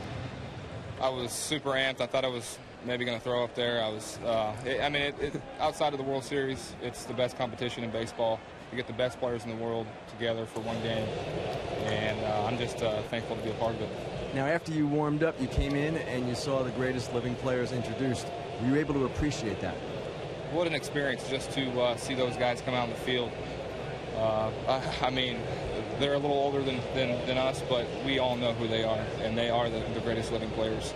What a humbling experience, and just to be on the same field as them is truly humbling. Dallas, thanks very much. Joe, back to you. Yeah, just a really smart, talented kid is Dallas Keuchel from Tulsa, Oklahoma, still lives there. And as Tom said, when he was out on the mound, an apparel studies major, He'd be designing athletic clothes if he wasn't a pitcher, but he is a pitcher and a good one for the Astros. That is right down the middle, strike 2. Here's Josh Donaldson, all-star game thinking, man, he's looking for something off speed. Here comes that heater, Tom, right down the middle. That's the four-seam fastball, and Josh was saying to himself after this, I can't believe I didn't pull the trigger. 2-2. Donaldson in his second all-star game in his first year with Toronto was stunned, and by his own admission, heartbroken that he was traded away by the Oakland A's. Former catcher in the Cubs organization. Real gritty player. Full count. Well, I look at Donaldson, I look at Dallas Keuchel, and you know, we talk about guys being in an all-star game. It's also a lot of work. You talked about a catcher, and now going to be an all-star third baseman. That's a lot of ground balls. That's a lot of great adjustments. Keuchel being able to come back and be the pitcher he is over the 2 years, what he's learned. Hands out a 2-out walk. He's walked 2 times. That's Donaldson. First walk now by Cole, and there's Felix Hernandez getting set to go. Now, this should be an interesting matchup. Albert Pujols, still at his age, one of the best high fastball hitters there is in all of baseball. Of course, that is the strength of Garrett Cole. You know what's cool about having Albert in the game? We've so far removed now to young players that you don't have guys that grew up watching on TV playing. And this guy here, they grew up watching Albert. This generation of players, they watched him put up the numbers, do the things he's done already, and to have him in the game, I think it's important for baseball. I think it's cool for the guys that are playing against him to see a guy you grew up playing and watching on TV. That's on a line into center and right at McCutchen. Scoreless frame put up by Garrett Cole. A loud final out hit by Albert Pujols, who's coming up for the National League. It will be LeMahieu, McCutchen, and the hometown guy, Todd Frazier, for the NL. Bottom of the third, tied at 1.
Frazier, one cool all-star.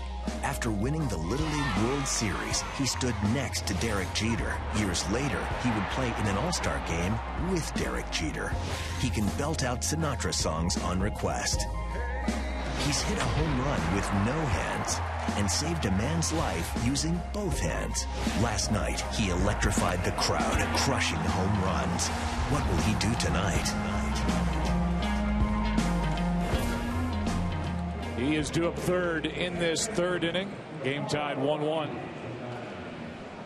First up will be DJ LeMahieu, then Andrew McCutchen, then Todd. Here's Felix Hernandez. So you go from Dallas Keuchel to a right-hander. He's in his 6th All-Star game. 29 years old, in his 11th year. He's won 136 games in the big leagues. It includes a perfect game back in 2012. He's number 2 all-time on the Mariners wins list. And he's a workhorse, Harold. 200-plus innings pitched in each of his last 7 seasons. He's special. So is this guy right here, Madison Bumgarner. What I like about Felix, he's going to give you a little bit of flair, too. You're going to see spin around, watch him spin, take it back to the hitter, deliver a pitch. LeMahieu lines one into center, and the Colorado Rockies second baseman is the first out here in the third inning. You know, Tom, I asked Felix a few years ago, I said, what is your best pitch? And he said, all 5. Yeah. What? I said, all 5. I can throw them for a strike anytime I need to. Well, to borrow from Todd Frazier, that would have been like asking Sinatra what his favorite song was. I mean, so many to choose from. I think it's his changeup, the power changeup. There's the curveball. Sinatra also from New Jersey, Hoboken. Frazier, the Jersey kid. And if you talk to the Reds and their management, one of the best teammates they've had here in a long time. They just love him. Doubled up on the changeup. I mean, on the curveball there, just to give you an idea, he's thrown 351 curveballs and has allowed 5 singles the whole year. It's crazy. McCutchen waits and now takes ball 1.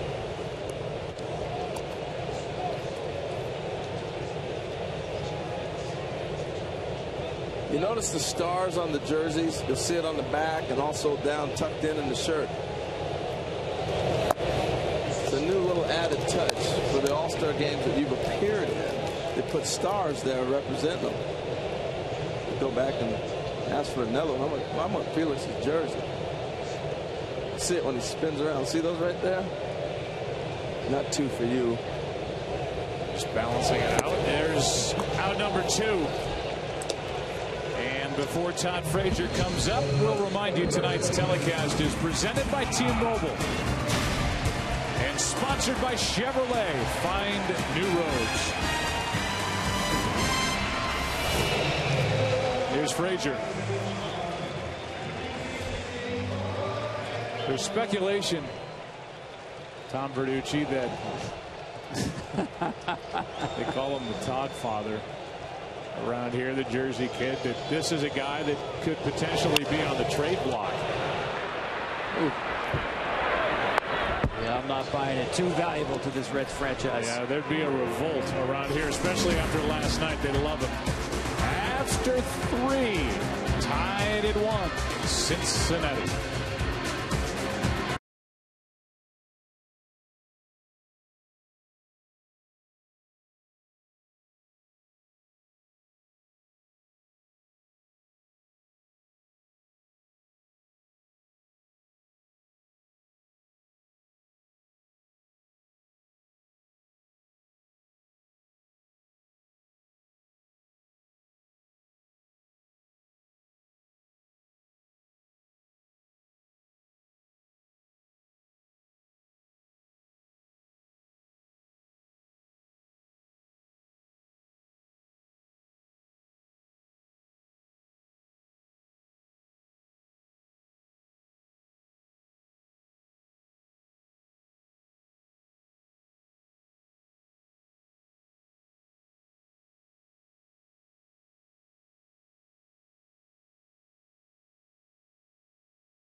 collectibles, and more. Get your 2015 All-Star Game gear at the MLB.com shop. New pitcher is Madison Bumgarner. If you watch the postseason in 2014 for about 6 seconds, you saw plenty of this left-hander for the San Francisco Giants. He threw an organization on his back and on that left shoulder and arm and carried them to another championship. One away, one pitch, one out as Nelson Cruz flies to right. Here, Bryce Harper out there by himself calling, I got it, I got it. Here's that curveball we talked about from Felix. Kutch saw 3 of them. The last one, the nastiest of all. And here you can see the tumbling action. What a shot. Batter's hitting .082 against that curveball this year. You can see why. Wow. You know how important this game is to people? Watch Albert come over and hand him the ball and say, hey, congratulations. You think Felix didn't want an all-star ball? Kept it. And a perfect 1 inning. Here's a ground ball by Kane up the middle, base hit. And Lorenzo Cain, who saw plenty of Madison Bumgarner during this last World Series, is on with 1 out here in the 4th inning. Why did you do that last year in Game 7?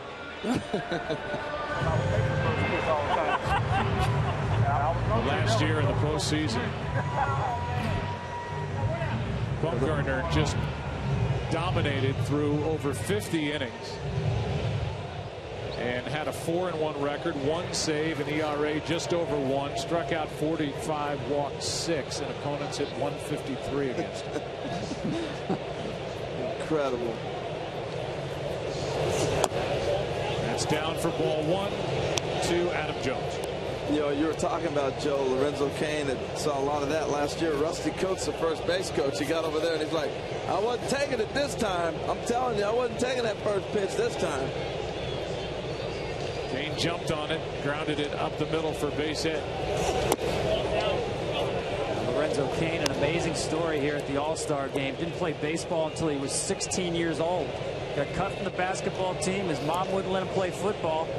He walked into the JV coach's office, knew nothing about baseball, said, I'd like to try out. Didn't even have a glove. Adam Jones trying to unload on 2-0. Now 2-1. And they stuck him at third base, by the way, Lorenzo Cain.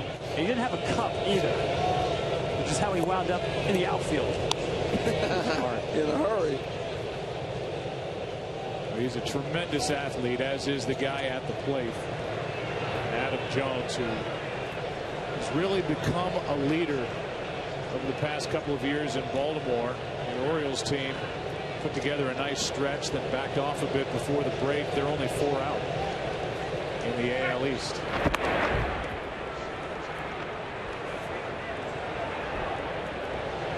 Yeah, I've enjoyed watching the growth of Adam Jones. You know, he was a Mariner draft pick, got traded over. David Price having a good time in the bullpen.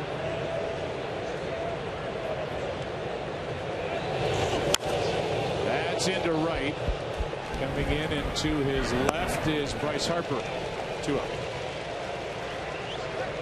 Right now on Fox Sports Facebook page and foxsports.com, you can watch an exclusive interview with Ken Rosenthal and Pete Rose from immediately after his emotional moment on the field before the game tonight.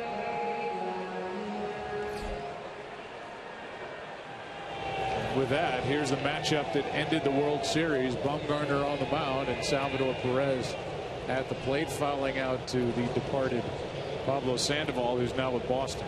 Unforgettable. Bumgarner here shaking here, kept pounding high fastballs to Perez. Game 7. He went right back at it. Why not? And Salvador, I think he might go up there again.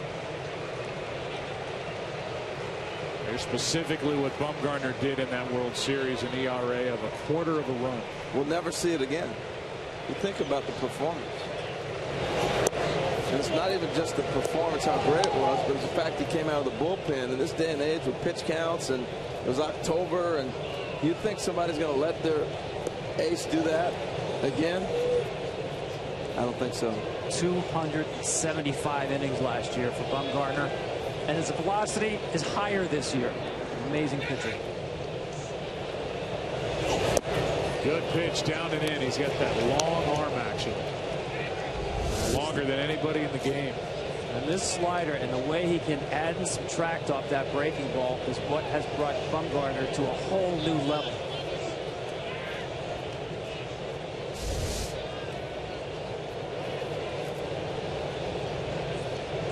Here's a 2-1.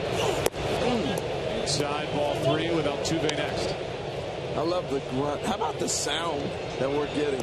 The ball popping. You hear the grunt from Bumgarner.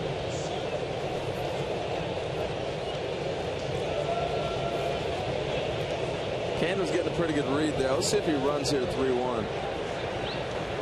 Stays put on strike 2. Might have got one there.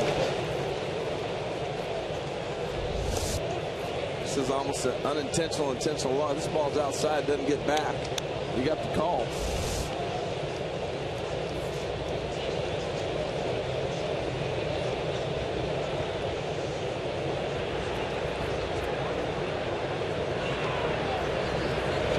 Runner goes, and we'll do it again. Kind of a weird start for Lorenzo Cain over at first. Yeah, I was looking at sure there were 2 outs. Even with Goldschmidt playing behind him, he's just making sure he wasn't coming over. That's how nasty Bumgarner's motion is.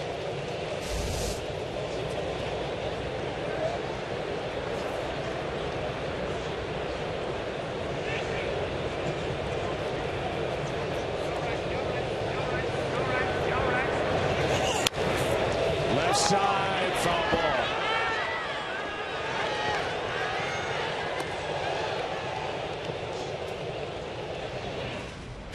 Here is the flashback. Game 7. Tying run at third base. Sandoval squeezes it, and it's another Buster hug. Whether it's a no-hitter or the end of a World Series, Posey known for his hugs in the Bay Area. Time. Pretty special series, man. Go 7 games. It was awesome.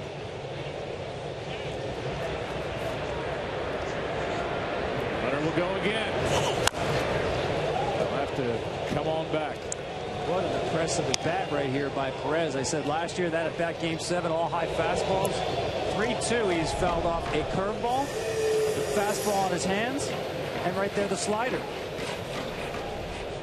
Well, a little different in July than it is in October. Perez a little more bat speed.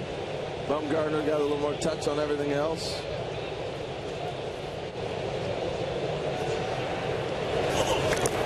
That gets away. Over to third goes Lorenzo Cain, and safe at first is Perez. And a swing by Salvador Perez. The ball gets away from Posey, and it's first and third, 2 out. He went back to that cutter slider, and watch this ball doesn't hop up to Posey. It'll stay down, go underneath the glove. He's expecting that ball to bounce up. Soft dirt around the plate. Ball stays down, and he continues. To strike out wild pitch, and the AL is alive here in the top of the 4th. So much sound out there, you thought maybe it was foul tip.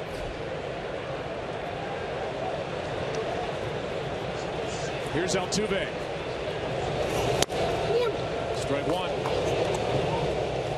Nobody has more hits across baseball than this guy. He stands 5'6". He's, I'm sure, tired of hearing about how not tall he is. I didn't say the S word. The most hits in baseball since the start of 2013. He can really hit. And you know, I've noticed a few of the American League teams start playing him more of a shift. And I was waiting for him to really start shooting that ball the other way. Here in the All-Star game, obviously, they're squared up a little bit more. Just reaches the bat out, and LeMahieu flips to end the inning to send this 86th Major League Baseball All-Star game tied in the bottom of the 4th inning with Harper, Goldschmidt, and Posey coming up.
cause to help fight cancer. Spend $10 or more with your MasterCard when you dine out. MasterCard will donate up to $4 million, one precious cent at a time. Visit priceless.com/causes to learn more.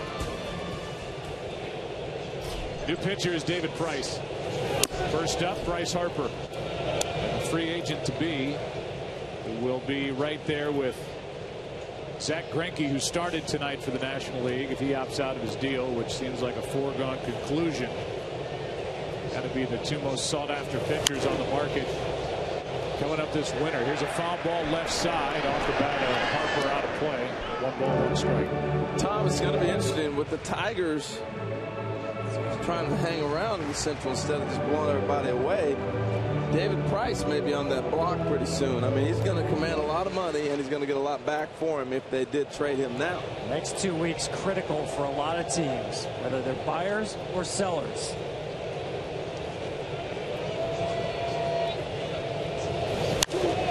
That's fouled again, left side, out of play. I love these batter-pitcher matchups that you get in an all-star game. One of the most aggressive swingers in baseball, and one of the most aggressive pitchers in all of baseball. David Price just pounds the strike zone. Bryce Harper knows it, conceding nothing. 1-2 the count.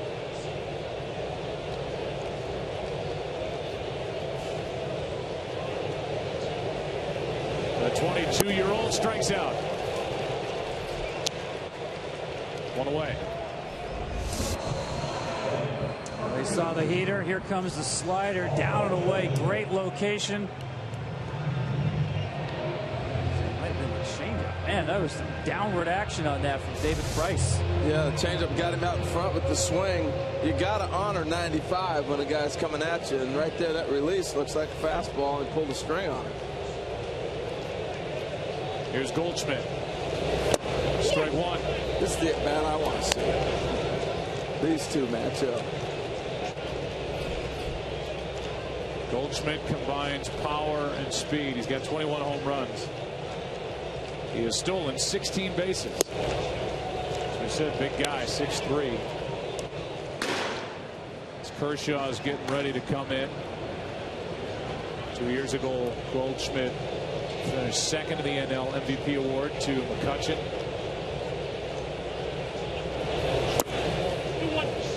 2 balls and a strike. He's feeling it, Joe. He's feeling it. Goldschmidt is feeling it. Right here, 2-1 pitch. Going to get challenged with the heater. He's feeling it. Step out there. Home run? Yeah. Right center. Gave him the pitch. 2-2. I'd like to have a microphone in the helmet. Be like, come on, man, this is it. I got my neck out there for you. Okay. Too late.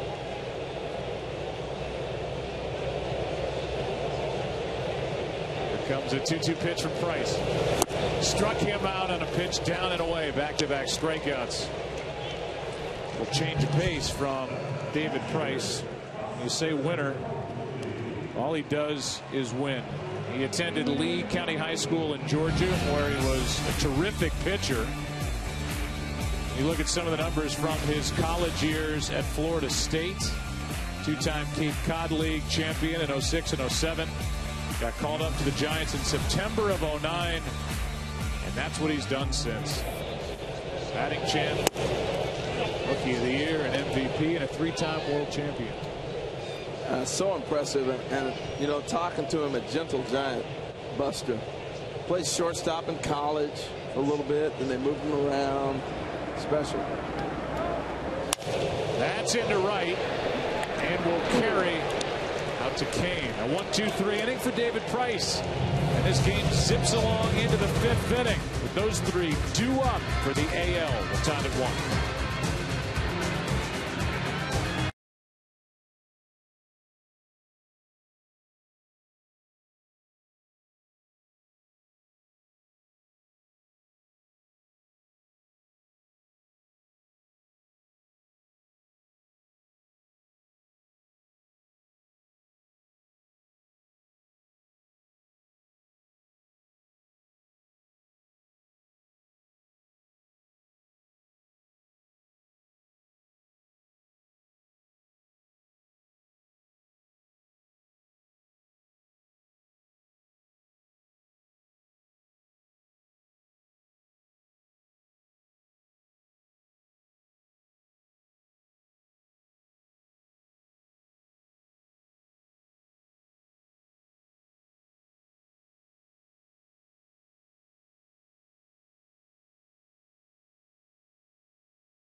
MasterCard and stand up to cancer for a priceless cause. Visit priceless.com/causes. By Pepsi, pop open music with Pepsi by downloading the Pepsi Pass app. And by The Man from U.N.C.L.E. from Warner Brothers Pictures and theaters August 14th. Aerial coverage up ahead and up above is brought to you by DirecTV. If you call yourself a sports fan, you got to get DirecTV. Call 1-800-DirecTV. We are into the 5th. Clayton Kershaw takes over. Strike one. You made a point earlier about starting pitchers pitching middle relief. This is the 5th year in a row Kershaw pitching middle relief, and he did say that the warm-up totally different. Left side and under the glove of Frazier for a base hit for Escobar. And that's big with the top of the order coming up for the American League. The difference is he's not able to do long toss as starting pitchers do before a game, throwing 220 feet. Well, watch here, because Escobar's speed and ability to bunt, look where Frazier has to play. And now he just catches the ball, drives it right by him, but he's on the grass. So when you take advantage of all your abilities, you move that defense, you're able to manipulate it. He got a base hit because they had to play him to honor the bunt. Way outside, and Buster Posey, who has seen a lot of Clayton Kershaw on the mound with their battles in the NL West, now trying to catch Kershaw. Had to reach for ball one.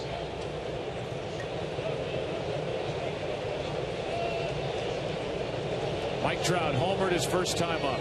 Went the opposite way into right field.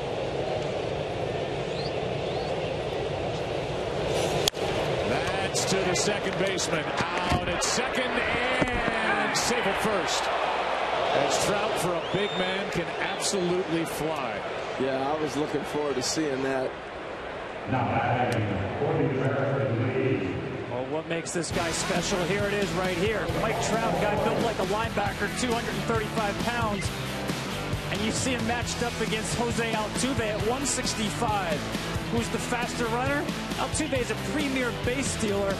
Well, you know what? So is Mike Trout.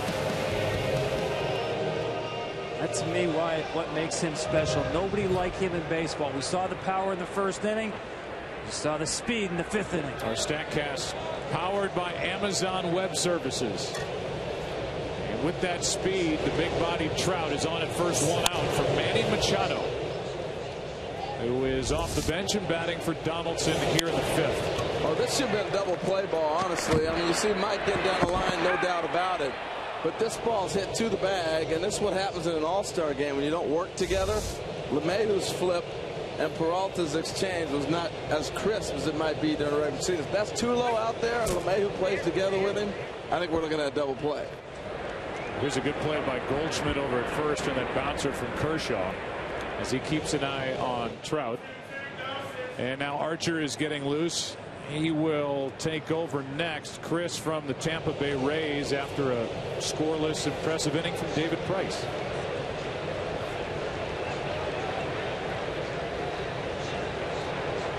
Kershaw gets it by the bat of Machado. Strike two.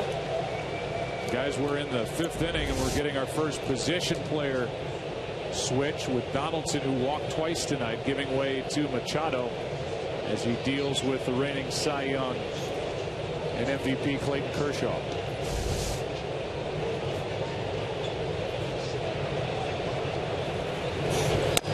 Ball one. You know, Manny Machado's got that big follow-through. Remember a couple times last summer hitting catchers around the league. Buster Posey better be careful. Throw him a changeup, he'll go out there and extend. He takes a long swing.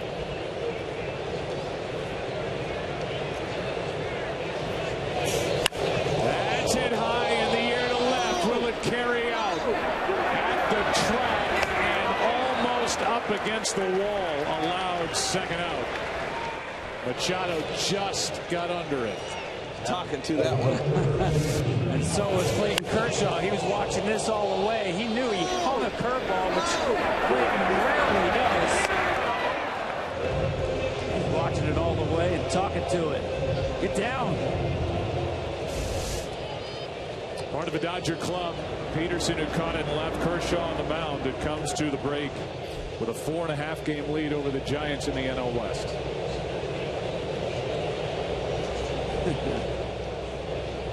Batter now Pujols. That one almost got away. That's one of those, man, he just hit. You're going to be years from now like, yeah, I was facing Kershaw, they had one, just missed it. But that ball might be in the seats in about 20 years from now. Hit a 2-run homer off him. Those tails grow as the years go on? Absolutely they do.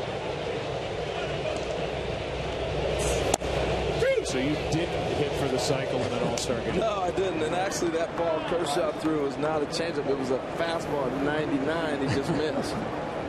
But yeah. Albert lined out to center his last time. Struck out his first. Tied for first in the American League with his teammate Mike Trout with their 26 home runs.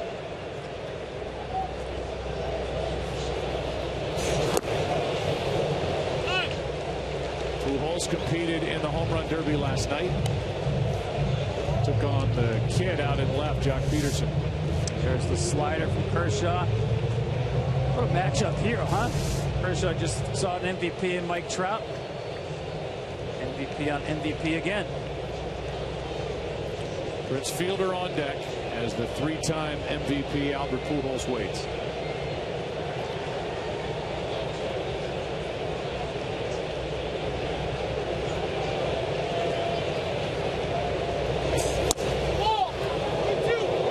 From Kershaw outside. Well, and he wanted it too. He wanted that pitch. Just missed outside. Never came back. Actually, it ran a little bit.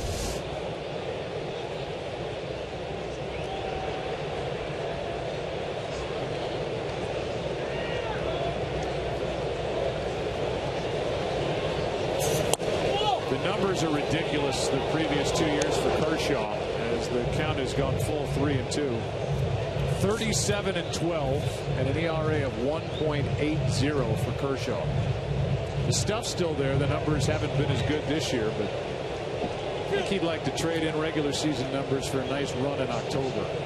The only thing missing on the resume is superlative numbers in the postseason.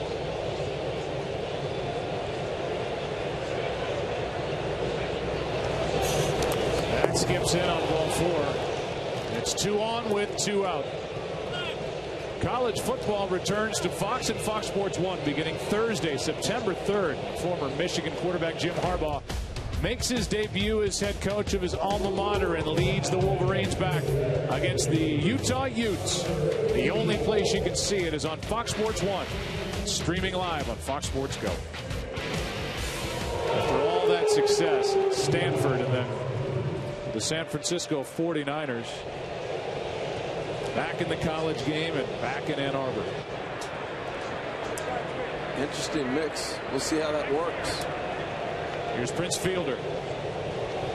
Neck fusion surgery last year, and he's back. Strike 1.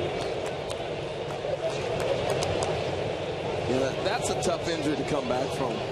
You think about all the movement you have, how often you use your head and your neck in the course of a day. And now get up there and swing a bat. Mercy. The kind of violence that Prince swings it with. He's hit 339 for the Rangers. He's in the hole here, 0-2. And he leads the American League in hits. Well, he might have just missed his pitch. You know, especially in an all-star game with how great these pitchers are, you can't miss your pitch.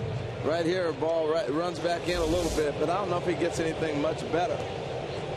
That's why you see so many guys aggressive, swinging a lot of pitches early in counts, because they know these guys make a living with put-out pitches. 2 on, 2 out. Fielder with a base hit into left field. Trout coming to the plate. Peterson comes up throwing. Safe in the AL on top, 2-1. Prince Fielder off the bench delivers, and the American League is back on top. Kershaw made a mistake, left one out over. I didn't think he was going to get another one. I thought he might go breaking ball away, but he came back with a fastball. Great piece of hitting by Prince. But what you can't see at home, what we got to see from the vantage point we sit, I mean, you see how far Posey moved the hands back. It's the ball left right in the middle. But was Trout flying? I mean, watch this. Peterson gets the ball and he turns another gear right there. And when you can slip and slide through home, you're flying. Now it's Lorenzo Cain who hits it fair past third and down the line. Pujols will come to the plate. Prince Fielder will dig for third and hold there, and it's 3-1. AL on top as Lorenzo Cain delivers.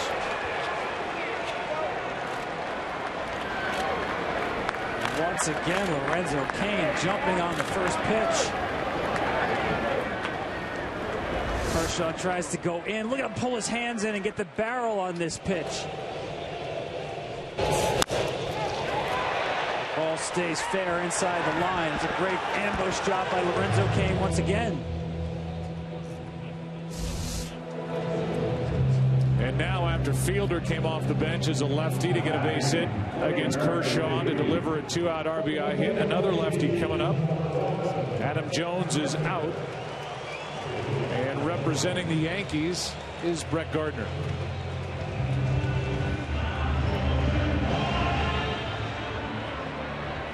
AL putting it together this half inning. And doing it against Clayton Kershaw. Fielder's already been an MVP of an All-Star game. He did that in 2011.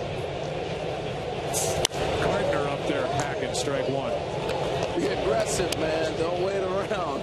You see the swing. Any fastball you get, you're letting it fly. Remember Mike Trout saying, I wanted to swing that fastball so bad. It's kind of a microcosm for Kershaw in that he's making mistakes in the zone that are hittable. Nothing wrong with his stuff this season. He's the league in strikeouts. Strike two. He just abandoned that out of the stretch too and said, here it is, I'm coming at you with the wind up. Look at the ball run right here. No chance catching that one.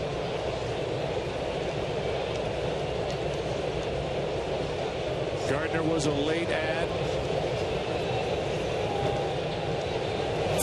That's outside. He was in the online vote. Moustakas won that. But Gardner was added to this American League group because of injury. He is putting together a career year.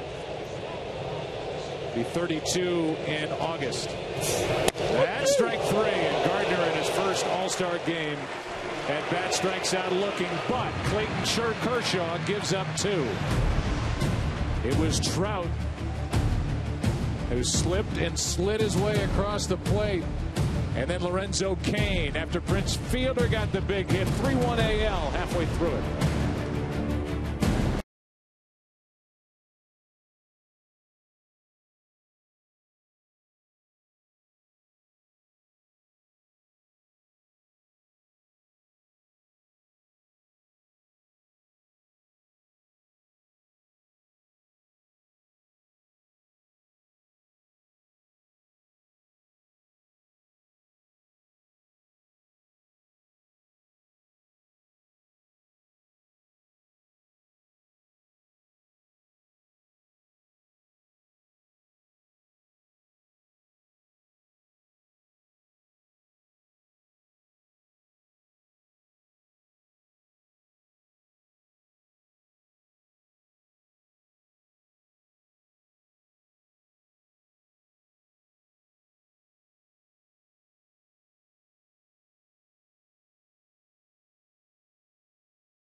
25 years old or younger in tonight's game. But how young are all these dudes? What the heck is a VCR? I was born in the 90s. Film in the camera? How did you take selfies? I never used a rotary phone. You had to go into the bank to get the money? I'll never make a mixtape. How you get this thing in here?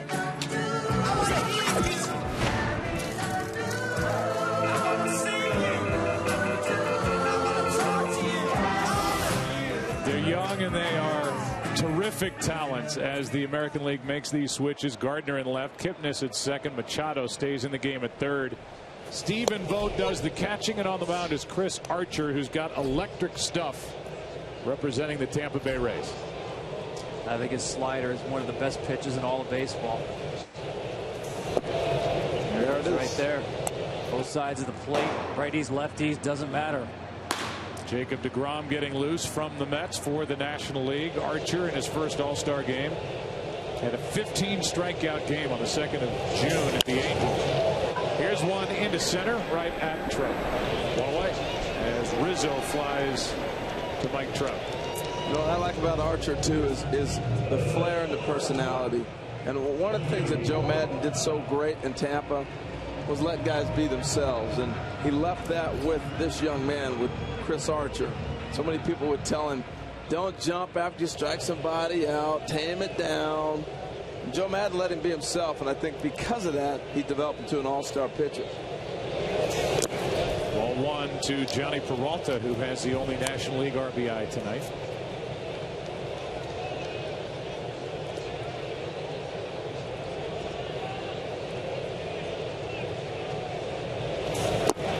That's ball two. The best seats in every ballpark for every game. Visit MLB.com/tickets today. And they get seats right there? No. Oh, okay. No, say, sign up for that. Here comes a 2-0 pitch from Archer. Peralta. Ball three. And what you have to like about Chris Archer, too, very involved in the community. His Archway Foundation sponsors youth teams, free to play. A 4-pitch walk to Peralta. And if you're chosen for the team, you have to do required reading and community service projects. Well, he was a late bloomer, Archer. 11 and 22 over his first 4 years in the minors. So we're going to get a pinch runner now. Brandon Crawford will come in, run for Johnny Peralta, then take over at short.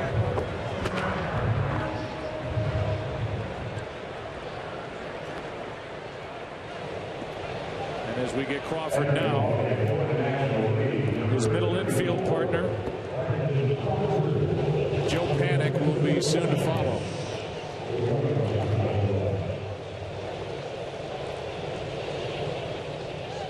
Mayhew is on deck, the starting second baseman, but Bruce Bochy wants to get his middle infielders in the game together. That's 5 in a row now that miss from Archer.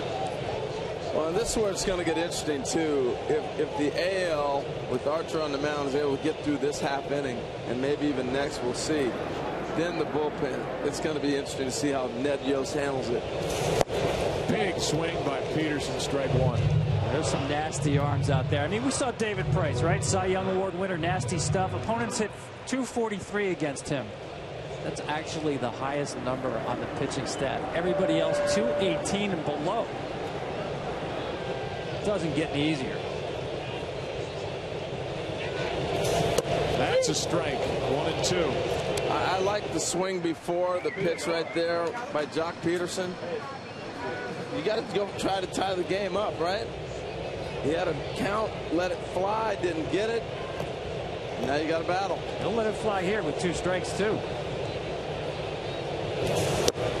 Struck out for out number 2, and he did let it fly, and it's a strikeout, his second of the night. Yes, he did. This is what he does. I mean, he's going to get his 3 hacks.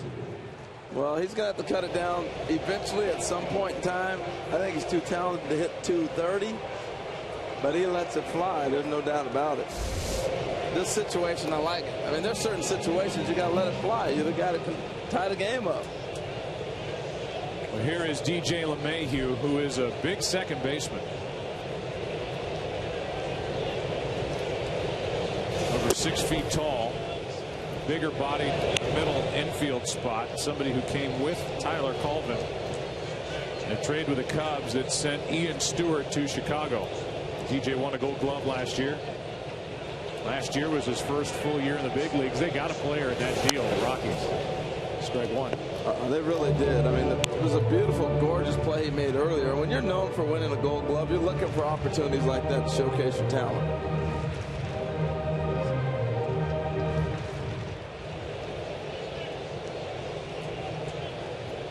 I don't think I've seen a second baseman as big as he is. That's outside, 2-1. And he's all of 6'5". You just don't see that very often over there at that position. And he moves so well. Great range, the arms, and he swings the bat too. We're talking about his defense an awful lot, but he's swinging a little bit too. 2-1. That's off the end of the bat into right. Back to grab it, Lorenzo Cain, and that keeps it 3-1 AL after 5. American League coming up. Jacob deGrom, the young stud from the Mets, coming in.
MLB All-Star Game on Fox, presented by T-Mobile, now giving you unlimited calls to Mexico and Canada at no extra charge. And now our game summary brought to you by Budweiser. You can look at it this way or this way. All 3 AL runs have been scored by Angels. All 3 NL runs allowed by Dodgers. Now it's Jacob deGrom, and the right-hander on a staff loaded with young talent finds a strike to begin his night here in the 6th inning with the NL down by 2. You got to see Jacob deGrom in person.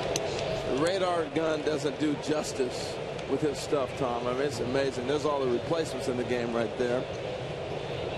Well, hitters don't hit his fastball. There you go. The reason why he has such a forward release. Watch the late life on this fastball. It's almost Pedro Martinez-like the way he has extension on the fastball. Most pitchers are going to let the ball go about even with the head.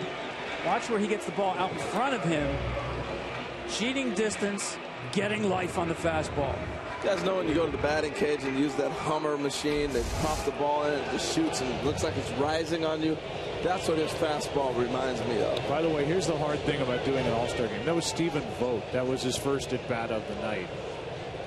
A guy who's finally getting his chance to be the everyday catcher for the A's as Kipnis digs in.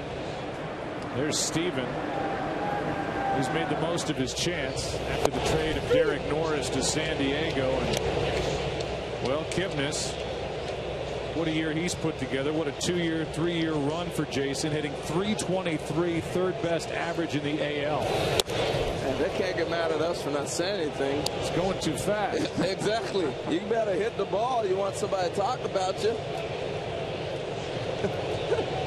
Here comes a 1-2 from DeGrom. How about back-to-back strikeouts? The best stuff we've seen all night, in my opinion, belongs to this guy, Jacob DeGrom. And listen, every hitter in the major leagues got there because they can hit a fastball.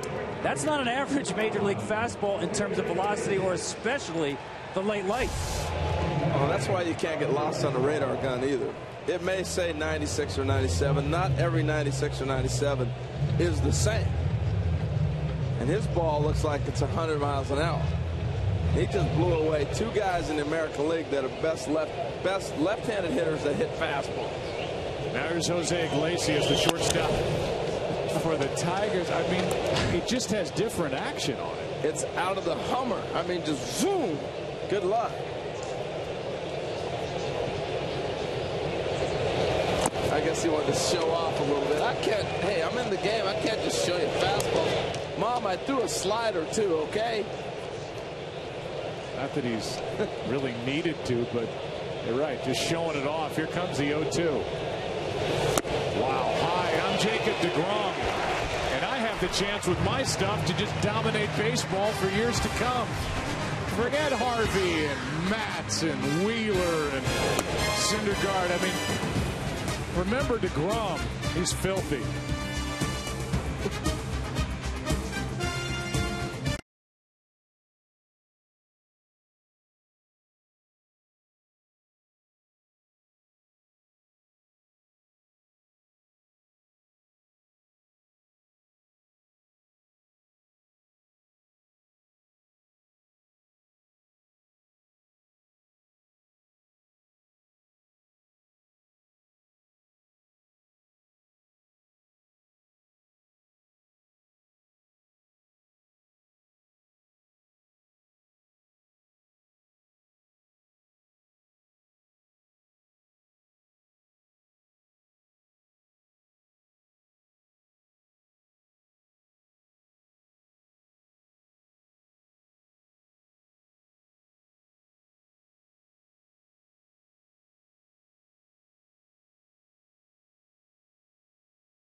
MVP.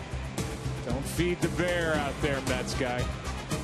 And which Chevrolet would you take home, the Silverado Midnight Edition or the all-new Camaro? Make your pick now at ChevyBaseball.com. Choose wisely.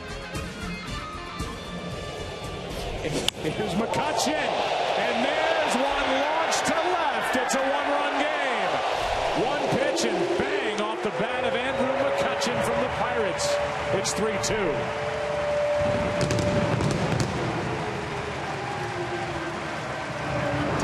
Like he might have caught a little bit of a slider, had a little cut or a cutter.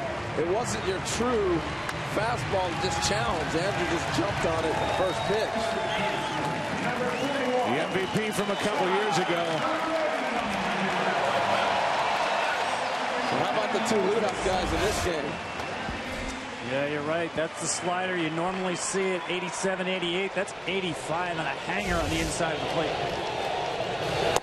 Well, this goes according to plan, as the batter is Todd Frazier, and the fireworks person was a little late on that one, so Archer has to stop.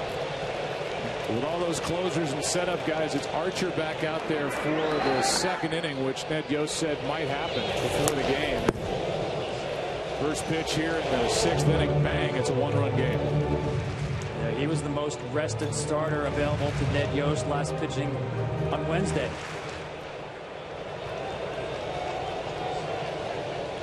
The defensive changes with J.D. Martinez in right, Jose Iglesias at short. Vote behind the plate.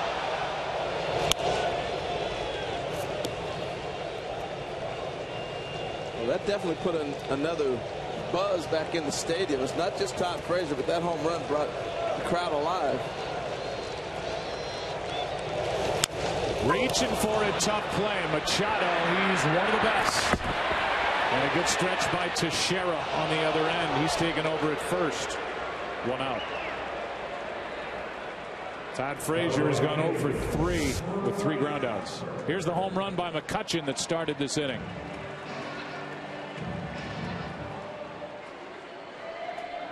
Man, look at the torque. Andrew McCutchen uncoiling on this one. A lot of aggressive hitting tonight, guys. Well, I like how he got that ball out in front. You know, so often you're looking at guys that flip it the other way. He jumped on it. Well, here comes Zach Britton, the left-hander from the Orioles to take over for Archer. We'll hear from Jacob deGrom when we come back here in Cincinnati in the 6th.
tonight we've witnessed the second time in All-Star history that both leadoff men in the order have homered.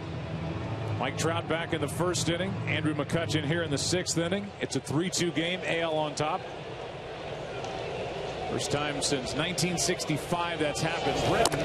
Oh, and that went off the glove of Vogt, and I think hit the home plate umpire Tim Wilkie. He throws one of the nastiest sinkers in baseball. 95, and everybody's looking for a ball down, and it runs up.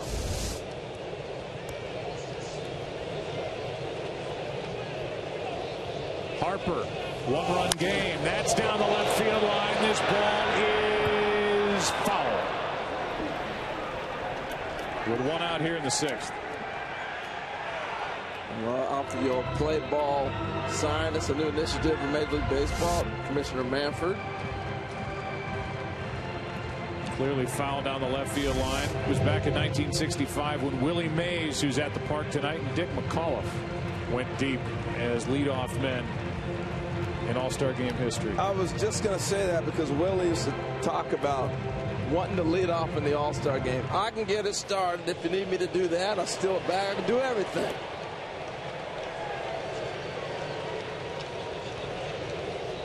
Here's a 1-1. Big swings by Harper. Strike two. Francisco Rodriguez is ready to go for the National League when they need him. I once asked Willie, who reminds you in today's game of yourself? Just a few years ago. He said, who can do everything? Ain't nobody can do everything. Like Willie can do everything. You know how you get that high voice? That's great. He's right. With one out, nobody on. That's down and in. Great matchup, huh, Tom? Yeah, it's a crazy movement right there. You saw the first pitch. Hard to hit, hard to catch. I like this is unique because the Orioles and the Phillies, the Nationals just finished playing each other. He went around, struck him out. 2 out. We saw Jacob deGrom just dominate. Let's go down to Aaron Andrews. Yeah, Joe, and I think Todd Frazier put it perfectly when he came into the dugout. He said, I don't even think you broke a sweat out there. What do you remember from it? I remember being nervous running out there, and that's about it. That's it. You don't remember anything else? I remember my first pitch. When I came in, I didn't know if I threw a ball or not, but I had to ask somebody. Well, I know when you came into the dugout, I saw Madison Bumgarner, who's one of the biggest stars here tonight, wait on you, hand you a drink, and give you a little pep talk. Can you tell us what he said? He just said good job, and I've been hanging out with him quite a bit this week while we've been here, so he's a great guy, and that was nice of him to give me that water. All right, thanks so much. Joe, back over to you. All right, Aaron, while they were chatting, Zach Britton took a long time and then unleashed a wide one to first, and Teixeira had to come off the bag. The inning continues. It'll be an error on Britton. You know what's funny is people don't realize the nerves that happen in an all-star game. This play just ran away. Well, I hope people realize how special that performance was by Jacob deGrom. You just don't see so many swings and misses in an all-star game. Now it's Yadier Molina, his first at bat. He's hit just 2 home runs this season. And just to give you something else to chew on from deGrom, struck out the side in order. The only other Met to do it in an all-star game was Doc Gooden in 1984. Just electric stuff. That's inside, and the count 2-0 on Molina. He's got star quality too, man. He's going to have a commercial pretty soon.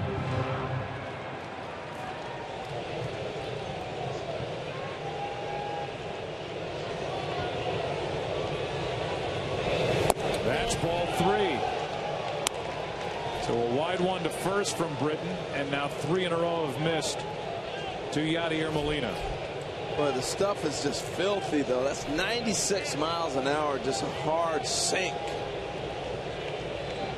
7th All-Star game for Molina, 7-time Gold Glove Award winner.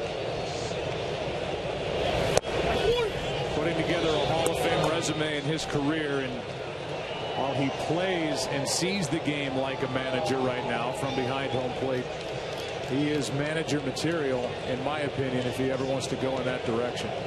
No doubt about it. 3-1.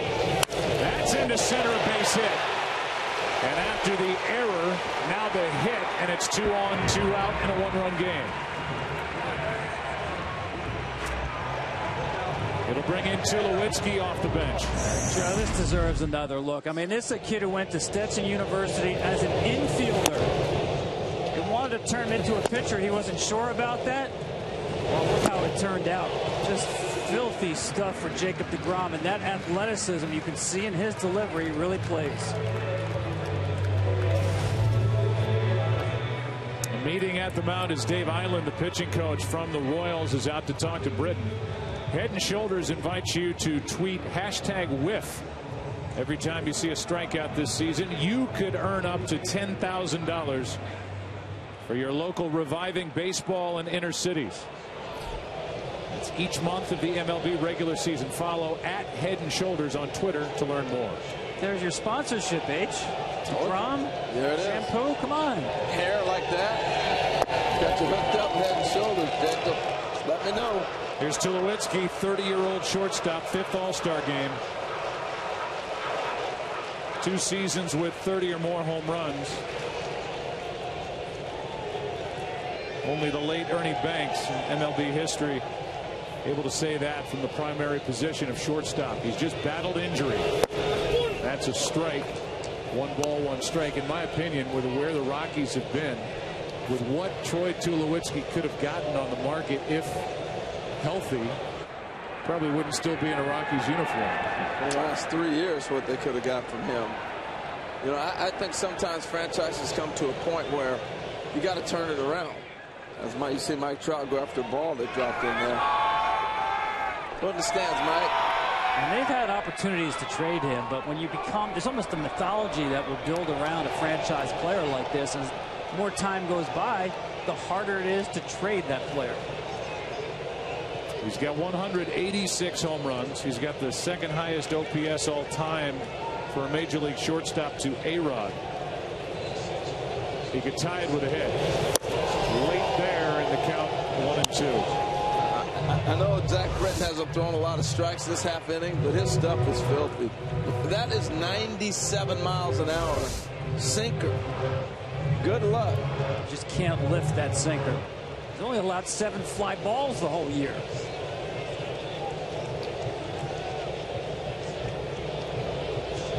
Tall order for Tulowitzki. Tying run at 2nd.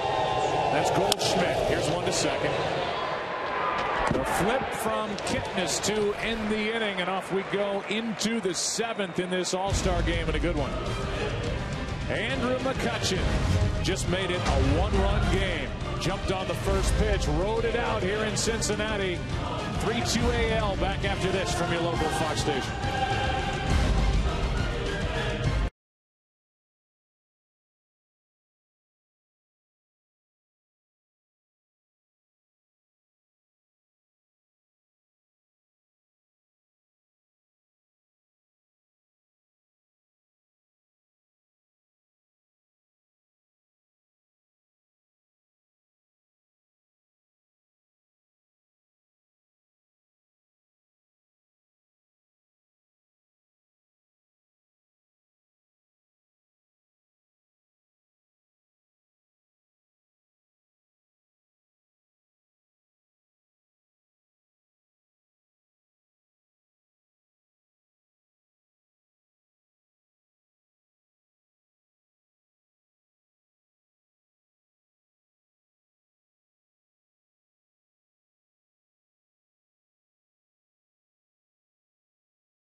be the new face of baseball? It takes the love of the game.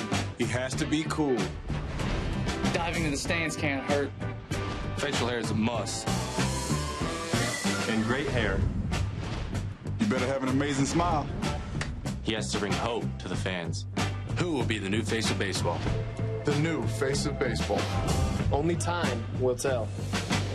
Time will tell, and the guy at the plate has got the head start on everybody. Mike Trout, as Francisco Rodriguez takes over. He's had a great year in a down year for the Brewers. 19 of 19 in saves. A good ERA. Working here in the 7th. Boy, and when he was Mike Trout's age with the Angels, he was the face. Everybody was talking about maybe the next guy. When he was closing for the Angels back there in those crazy run they had for the World Series. Well, Pollock takes over in center. Justin Upton is now in right. Adrian Gonzalez at first base. Joe Panik's been in the game at second base. Nolan Arenado is over at third. Molina catching Rodriguez. 2-1 the count. Todd Frazier won the home run derby last night. He's got to be worn out. He went 0 for 3 with 3 groundouts here tonight. Ball 3.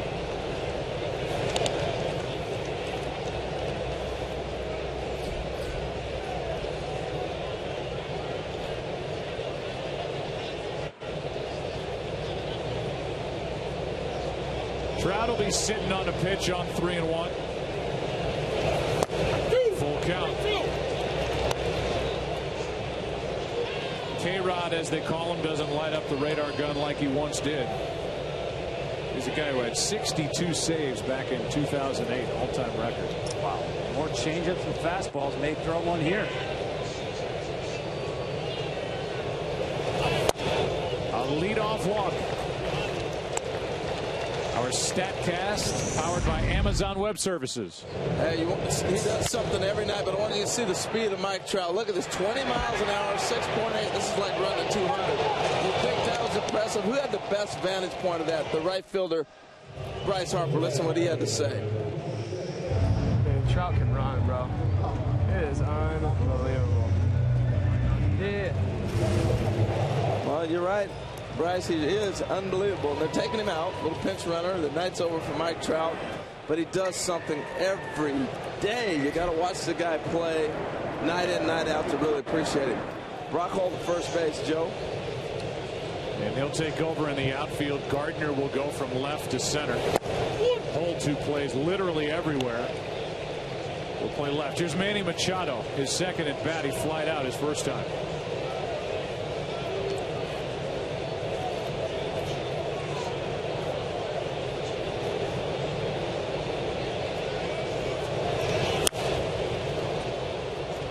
Strike 2, and let's go down to Ken Rosenthal. Thanks, Joe. Mike, you've got good numbers against Zach Greinke coming in. 3 for 7, double and a triple. What were you looking for tonight? He's nasty. I was just looking for a heater, and I put a good swing on it. Now, this was the first home run to lead off an All-Star game since Bo Jackson in 1989. Adam Jones, your All-Star teammate, afterwards said, "You're the white Bo Jackson." What do you think about that? Nah, it's an awesome comparison. The way he played the game, played hard, means a lot. Mike, thanks a lot. No problem. Joe, back to you. Yeah, you just get the sense that, like the great Bo Jackson did, he could play in the other league that requires big boys running around.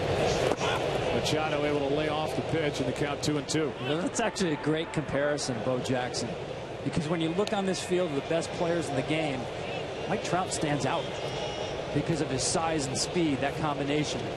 Just don't see anybody like him, and certainly that was the case with Bo Jackson. That's high compliment, though. Give him the ball on Sunday and really see what he can do. I mean, that's a game separator. When you talk about Bo Jackson, my goodness.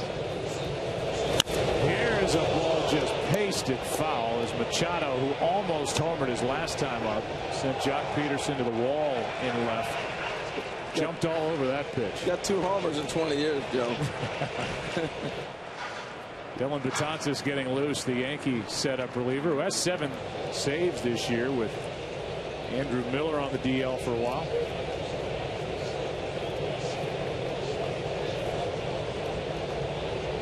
Here comes a 2-2. Full count, throw down to second, and safe. as Panic couldn't dig it out. Well, a delayed steal right there by Brock Holt. Delayed steal, and Yachty, because he can throw from the knees so well, recognizes it. Right here, he's going to take his time. Oh, you're going? Boom! Just a flick of the wrist. And Panic was able to come up with the short hop. They got him. Both guys in the right position, just didn't make the throw all the way up. Brock Holt trying to get sneaky in the All-Star game with a little delayed steal. Stolen base for Brock Holt. Now a 3-2 pitch to Machado. Foul. The delayed steal, what I mean by that is you're going to hop off, and the timing of it is as soon as that ball crosses the plate, that's when you take off. You take your secondary lead, and then as soon as that ball crosses the plate, you take off. Watch it. You take 2 hops, 3 hops, and as soon as it crosses, go. He might even got fooled thinking that ball's going to be in the dirt and run. I may have to take back what I first said. Here comes a 3-2 now from Rodriguez, and a fly ball into the gap in right center. This ball is off the wall. Holt will score easily. It's a 2-run game on an RBI double by Manny Machado. AL4, NL2. Tell you what, Tom, this is what Manny was doing before the break, blistering that ball in right center field. Watched him homer in Minnesota a couple times in that series to right center. I thought Home Run Derby might take that stroke away, but clearly it didn't. Got such a pretty swing. We don't often say pretty swing for a right-handed hitter. He's got one. That's a run created by Brock Holt. Now Teixeira. What a year for Mark Teixeira. The gluten-free Mark Teixeira, who is in his first All-Star game since his first year with the Yankees in '09 when they last won it all. So explain that, gluten-free. I'm not eating any gluten at all. Changed his diet. No sugars. And his body has responded. He's been dealing with injuries, especially with the wrist. He's had a tough time staying healthy, and this year he's been great. Talk about all the youth around in a game like this. A couple of the older guys are carrying the Yankees. A guy at the plate here, and a guy I'm sure watching the game, Alex Rodriguez, who has put together a tremendous 2015 after sitting out all last year. Yeah, I'm actually a little bit surprised Alex isn't here as well. He's put up the numbers to be here.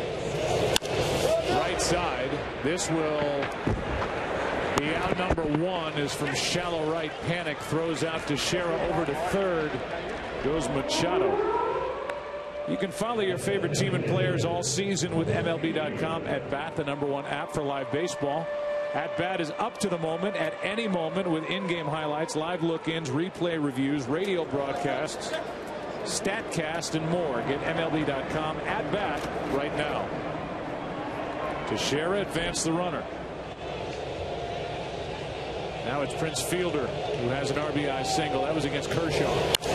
This one into left center field, and this ball is caught, but it'll be a sacrifice fly as Machado tags and scores. It's 5-2. And A.J. Pollock running that ball down. Got some good center fielders in this game. But I love the way the American League executed right there. Get him over, get him in. Absolutely. Biggest lead of the night. And it belongs to the American League as Fielder is driven home 2. Started this night on the bench, and here is J.D. Martinez. The numbers are eye-popping for somebody who was released by the Astros prior to last year. Here's Crawford, and the inning is over. But a couple more runs put up by the American League, and they lead it by 3. Prince Fielder smiles in the dugout. He's already been an MVP of an All-Star game once. He's on the list here tonight.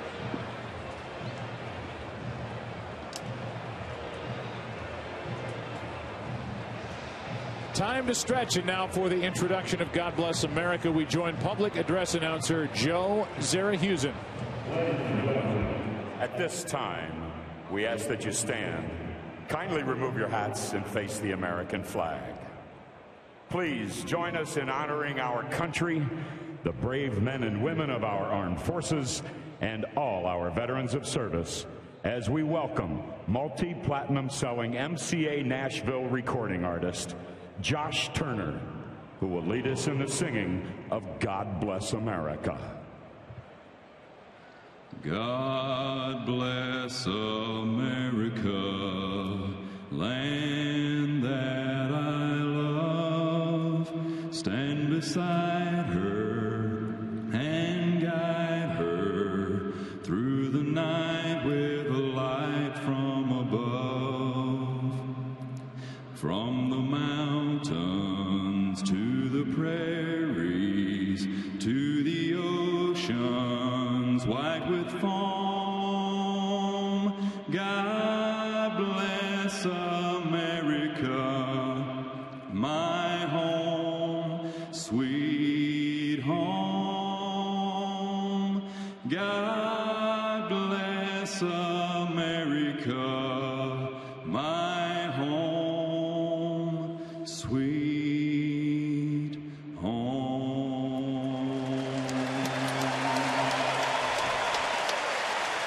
Well done by Josh Turner here tonight in Cincinnati, getting late for the National League, now trailing by 3 into the bottom of the 7th.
Sponsored by Budweiser. Make a plan to make it home. By Ford F-150, introducing the all-new Ford F-150, the future of tough. And by Gillette, One Pro Glide refill, up to 1 month of comfortable shaves. Here's Brandon Crawford. Here's Dylan Betances, and that's down for ball 1 underway in the bottom of the 7th. 97 from the Yankees setup reliever, who has found himself his 2nd straight All-Star game. Former starter, outstanding out of the bullpen. First at bat for Crawford. This down the right field line into the corner. It is a foul ball as J.D. Martinez ran out of room.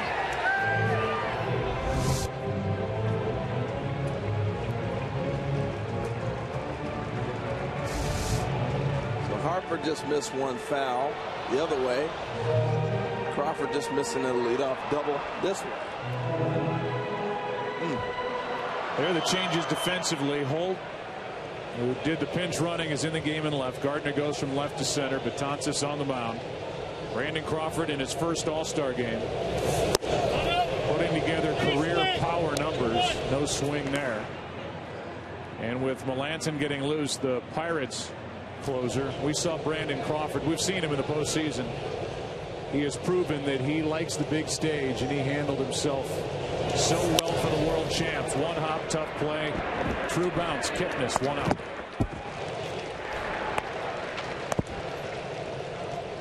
Nice view from inside with our flyover. Done by 4 U.S. Navy FA-18 Super Hornets, Naval Air Station Oceana in Virginia Beach, Virginia. Wow. I love it. I think that's one of the coolest things. That's a great shot. Oh, that is a cool shot. Wow. Here's Chris Bryant, ball 1. Well, guys, do the Chicago Cubs have a young star to put front and center for their organization? We were blown away when this kid came and went after talking to us yesterday. He is a real deal. I mean, the personality, the good looks, the charm, the humbleness. Basically, you say, okay, we can build something around this kid. Not to mention the talent and the athleticism. He's really a third baseman. This is only his 4th game in left field. That's the All-Star game. Well, he's big. He can fly. He can run. Wants to stay at third base, but he's played center field in the big leagues even. Yeah, his 5th game they threw him out in center field. Dexter Fowler had an injury. Whew, not hitting that one. That was a strike in the count. 2-2 from Betances. You know, coming out of college, and next thing you know, he's in the big leagues in an All-Star game. You're not seeing that at University of San Diego. That's some cheese. 2-2.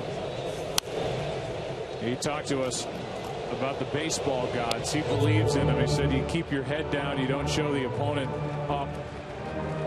And then talked about his manager Joe Madden and the difference he's made in Chicago. He said the first day in spring training, he said, guys, there are no rules. Be yourselves. Be accountable. That's ball 3. I mean, I talked about Joe with Chris Archer. I just think there's a place for all that, with drawing that personality out of players, and he does that as good as anybody. Lets them be themselves. But when you have young talent, young players like they do with the Cubs, it's important. That is a 1-out walk, and the kid just showed a lot of patience. So it's 1 on, 1 out. For the first 3-run home run tonight, T-Mobile will give 10,000 lucky fans $500 toward travel to Mexico and Canada. Why? Because their Simple Choice plan now includes 3 countries at no charge. Tweet who will hit it with hashtag 3-for-1 home run and hashtag sweepstakes to enter. Here's Joe Panik. It's a lot of hashtags to get that. It is. But worth it. Yes, indeed. 1 on, 1 out for Panik. First at bat for kid from St. John's.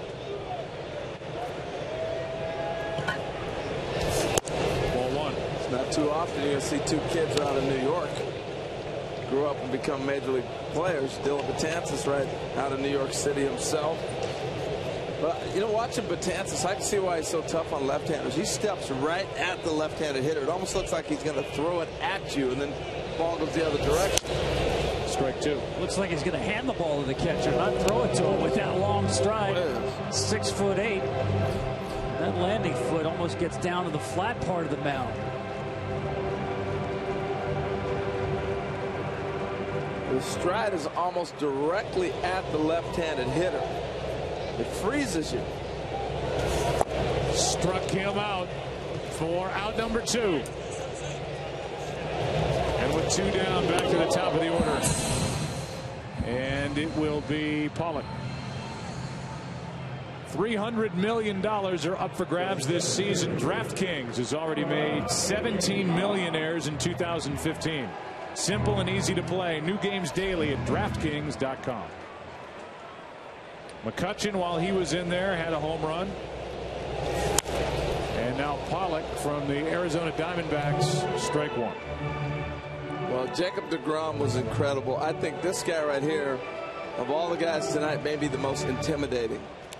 Just with the size and the delivery. I agree, and that's why I was so impressed with Bryant's at bat. Fell off one hook and stay off a couple others outside of the zone. Nolan Arenado is next. If Pollock can get on somehow, he'll bring up Arenado representing the tying run, and Arenado knows how to pound home runs. He's hit 24. Good pitch. Strike two. He gets more of these than anybody, H. The curveball that just locks a hitter up. That's middle. Look how long look at where he steps. And this deceptive. He's so big. 98 to ball two. And that's a real 98. Whew. Guy at the plate, Pollock, first Arizona player to have 10 or more home runs, 18 plus stolen bases before the All-Star break. He's got some pop. He can run. He's going to have to show off the wheels right here. Machado gets the high hop and makes the play and sends us into the 8th inning. A lot of smiles here tonight, especially from the AL. They lead it by 3.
If you've ever wondered whatever became of me, I'm living on the air in Cincinnati, WKRP. I'm at WKRP in Cincinnati. Where the heck is Herb Tarlick when you need him? Venus Flytrap. Yes. Yeah, I watched WKRP. Oh, God, First time I came to Cincinnati, I was like, where is that place? I have to go see it. There's Mark Melanson 29 of 30. Started slowly this year, but as he come on and have the Pirates come on, the Cardinals led the NL Central by 9 games. It's now 2.5 games after the Pirates just took 3 of 4 from the Cardinals over the weekend. Extra innings on Saturday and Sunday. And since the 29th of June, the Cardinals have gone 5-9, the Pirates 11-2, and they're right there in the Central. Melanson a big part of all that. Tight breaking ball is down to Brett Gardner, and they count 2-1. Well, sometimes guys just need an opportunity. See, Wade Davis was going to get his opportunity pretty quick, but Melanson needed a chance to close game. Stuff was always there. It was just somebody believing in him. And Clint Hurdle basically said, all right, it's yours until you lose it. He took hold of it. One of the nastiest cutters in the game. So good. He could tell a hitter it's coming. Still hard to square it up. Such late movement. Russell Martin on deck.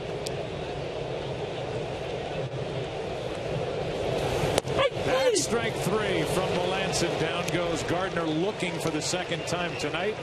What a week it's been for Todd Frazier. He's standing by with Aaron Andrews.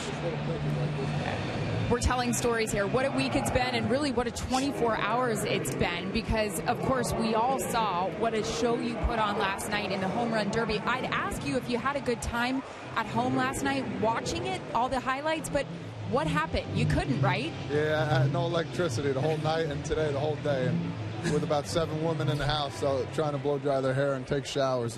We had to go to the hotel where my brothers were, and packed house and hotel too. Yeah, so needless to say, Joe, he is exhausted. Let's give your wife a little credit. No air conditioning in your house last night, and she's 4 months pregnant, so a rough night of sleeping for the Frazier clan, right? It was all right. It was rough, but, you know, she passed out right away like any pregnant woman does, and she wasn't asking for any food before she went to bed, which was good, because I wasn't getting out of bed. I was tired, and it made for a good experience, and we'll talk about it down the road, especially. It'll be fun. Well, I'll laugh about it later, but what we can talk about is what a great host you've been, and what a show it was, especially pregame here. You know, everybody honored, the legends honored for the Reds. What was that like for you, just sitting back and taking it all in? It was awesome, especially, you know, for Pete Rose getting his time to shine there at the end. And, you know, hopefully, you know, they can do something for him again, and he can talk to the commissioner, figure it out. But, you know, the Johnny Benches, Joe Morgans, and Barry Larkin, I got to know over the, you know, the 4.5 years I've been playing. I've been very lucky and very blessed. Well, thanks for a great job. Get some sleep tonight. We're hearing rumors you may be chartering back with Mike Trout, so have fun with that. Yes, you got it. We'll have a blast on the ride home. All right, thanks. Joe. Just a likable guy, real gritty player is Todd Frazier, and they love him here in Cincinnati. The Todd father from Jersey, you can hear it in an accent as Melanson is trying to do his best Jacob deGrom impression. No truth to the rumor. He first asked Paulie Walnuts to throw him the pitches last night, the home run derby. Instead, it was his brother Charles, and they made the winning combination. It's a baseball family. You know, his brothers both played in the minor leagues, and my dad was a coach a long time. It's just a great story. But Tom, if him and Mike Trout are flying back to Jersey, you better hop on that Jersey flight. boys, man. I didn't get my invite. You know what I love about Todd Frazier is it's like he never left Williamsport. He still plays this game on this level with the same enthusiasm, the same smile. Never seen him in a bad mood. Mr. Dozier. I thought this guy right here should have been an all-star from the onset. I know he had to wait for injuries to happen, different things to get him on this roster, but what a year he's having. Well, you talk about Dozier, we saw Russell Martin. Russell Martin struck out looking, and he's one of those guys that goes underappreciated until he's gone. And then teams have a tough time, although Francisco Cervelli has done a nice job in Pittsburgh taking over behind the plate. This is Dozier, and he flies one into center, well hit back on the track. It is gone for a home run for Dozier. And the Minnesota Twin makes it a 6-2 game here in the 8th inning. How do you not smile when you hit a home run in the All-Star game? Look, his thunder and his power has really solidified the Twins. You talk about why are the Minnesota Twins in it. You look at him, Torrey Hunter, what they're doing in the middle of that lineup. And this guy especially just, I don't think there's more power at second base in the big leagues than this guy. 19 home runs during the regular season. That's number 20, and a smile for a kid who just got his first in the All-Star game. Back-to-back strikeouts and then a home run, and it's a 6-2 game. There was at one point about a week and a half ago, he had more extra base hits than anybody in the big leagues. That's strike 2, and Melanson could strike out the side, but with a pop in the middle of it from Dozier. Kipnis, this number 8 spot, was 0 for 1. Altuve was 0 for 2, but it's Dozier who goes deep to center. First All-Star game moment for him, and that is a foul ball. Gotta get a new bat with that, right? Yeah, that Dozier is power-packed, isn't he? That ball had some carry on it on one of those Melanson cutters. Well, and he's hitting in one of the toughest ballparks in the big leagues, too. Look at the use of the legs, the backside driving through the baseball. First Minnesota second baseman to make it since Chuck Knobloch in '97. Replaced Jose Batista, who's out with a bad shoulder. And as Harold touched on, the most extra base hits in the American League since the 1st of May. The most in franchise history pre-All-Star break. That's a good history. I mean, it's really impressive.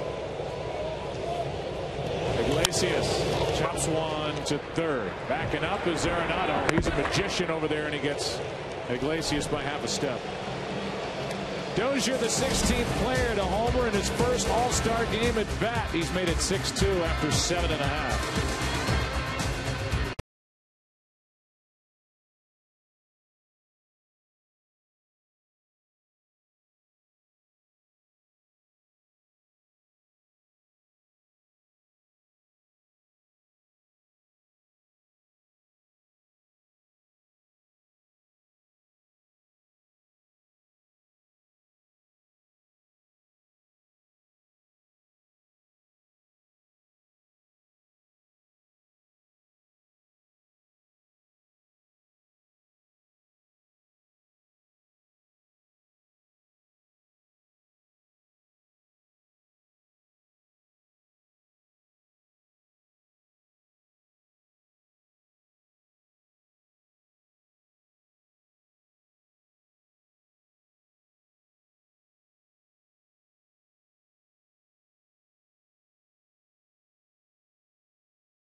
Presented by T-Mobile. Switch to the Data Strong network. And sponsored by Pepsi. Pop open music with Pepsi by downloading the Pepsi Pass app. Aerial coverage brought to you by DirecTV. If you call yourself a sports fan, you got to get DirecTV. Call 1-800-DirecTV. Well, here is Nolan Arenado, who is rapidly becoming one of the best players in the National League. And here is Wade Davis, who was already one of the best setup relievers in all of baseball. The ERA is microscopic. And he's part of that great combination that Ned Yost has at the end of his regular season and postseason games with the Royals. He's got it here in the All-Star game. It's just impressive how hard these guys are throwing. But they're not just throwing, they're locating. They can keep hitters off balance. He's going outside right here. Hit the target. Strikeout. I mean, it's nasty, Joe. Talking about Nolan Arenado as you watch the strikeout, who in 2011, after hitting .298 with 20 home runs and 122 RBIs at high single A Modesto, was the MVP of the Arizona Fall League, beating out guys by the name of Trout and Harper. And if you don't know the name of Nolan Arenado, he's got 24 home runs, and he may very well be the current best defensive third baseman in all of baseball. Yeah, the guy at third for the American League right now, Manny Machado with him, but hard to say anybody is better than Arenado at third base. Saw the defensive changes. Martin is catching. Dozier, who just homered. Ryan takes over at second base. Davis on the mound. The batter is Justin Upton. That's outside. 1 ball, 1 strike. Roldis Chapman getting loose, and they'll love seeing him here in Cincinnati. Even though right now it's 6-2 AL on top. Former first overall pick is Upton. Playing with his brother. Third All-Star game for Justin, was 4th in the MVP voting in the National League back in 2011. We may see him moving before it's all said and done. Padres don't get things rolling themselves. There's one into left center field, a base hit. 1 on, 1 out.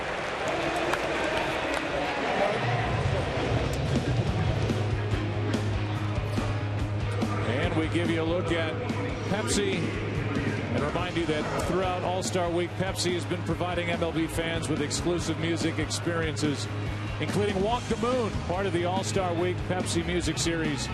All summer long, Pepsi will be giving fans access to exclusive music and MLB experiences with Pepsi Pass. And right now, there's a young girl who's going to turn 16 tomorrow who is mad she didn't come with her dad to the All-Star game because Walk the Moon was here. 1 on, 1 out. And Adrian Gonzalez takes inside ball 1. Her name is Trudy.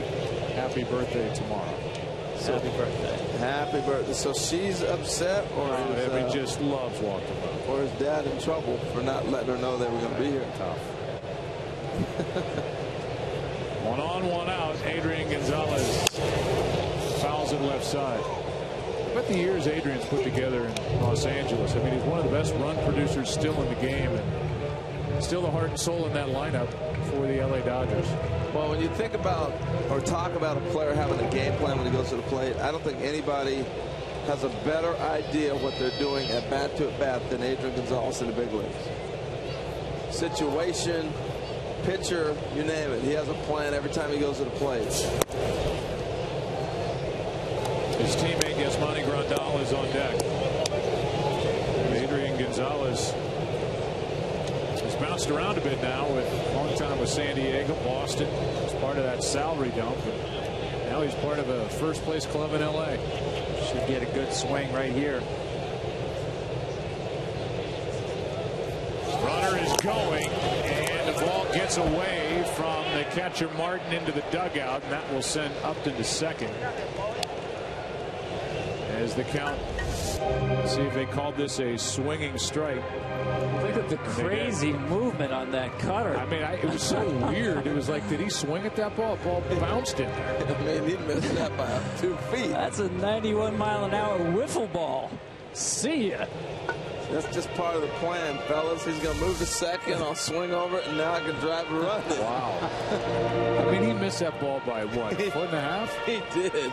A crazy movement from Davis on that. It's a stolen base, by the way, for Upton. He was flying, too. Justin Upton can still run. You know, he's in great shape. Look at lost weight, running well. He and Harper have settled into a weight that they want to be at and play well and stay healthy. Strikeout for out number 2. First base unoccupied. There it is, officially 2 strikeouts in the inning. And now it'll be Grandal.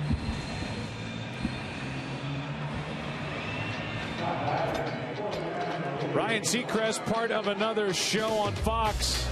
Have you heard about it? It's a new show called Knock Knock Live. Ryan and his crew are knocking on doors all across America, bringing huge celebrities, big prizes, and all kinds of crazy stuff. You don't want to miss Knock Knock Live. Premieres 1 week from tonight right here on Fox.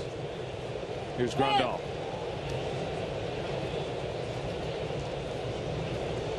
He has had his breakout as a Dodger, former Padre and part of the Kemp deal. He can hit, he can run, and he is a gritty catcher behind the plate. They love him. Switch hitter too. Yeah, he's been a nice find, if you want to call it that trade. He didn't do this in San Diego. No. Padres are probably like, what in the world? 14 home runs he's got. They didn't see that coming. The Dodgers loved his ability to frame pitches behind the plate, turn balls into strikes. Power, nice bonus. Well, if the Padres saw it coming, they wouldn't have traded him in the division. Just heat from Wade Davis, who could close on just about any team except for the one he currently calls his own, Kansas City. We've just watched 3 swings. Hit 2 from Adrian Gonzalez, 1 right there from Grandal. They weren't even close.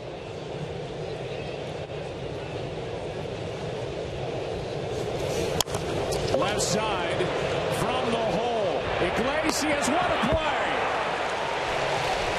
He is a magician at short and just showed range in an arm and across his body to get Grandal, who is not slow, and he's not even in the picture. Oh, there's certain guys you want to see make plays. He's one, Manny Machado the other, and he's telling Manny, I did it too, I did it too. What a play by Iglesias. Go to the ninth.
after grounding out on that brilliant play by Jose Iglesias. And Aroldis Chapman.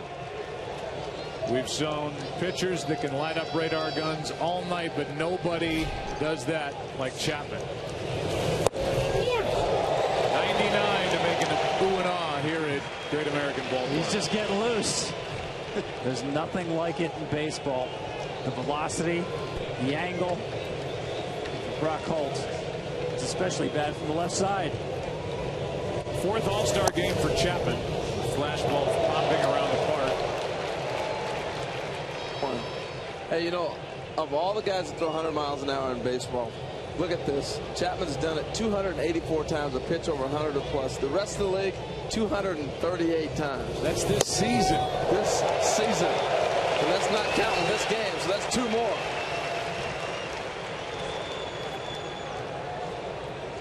The next player on that list is Kelvin Herrera of the Royals with 67. He's done it 284 times.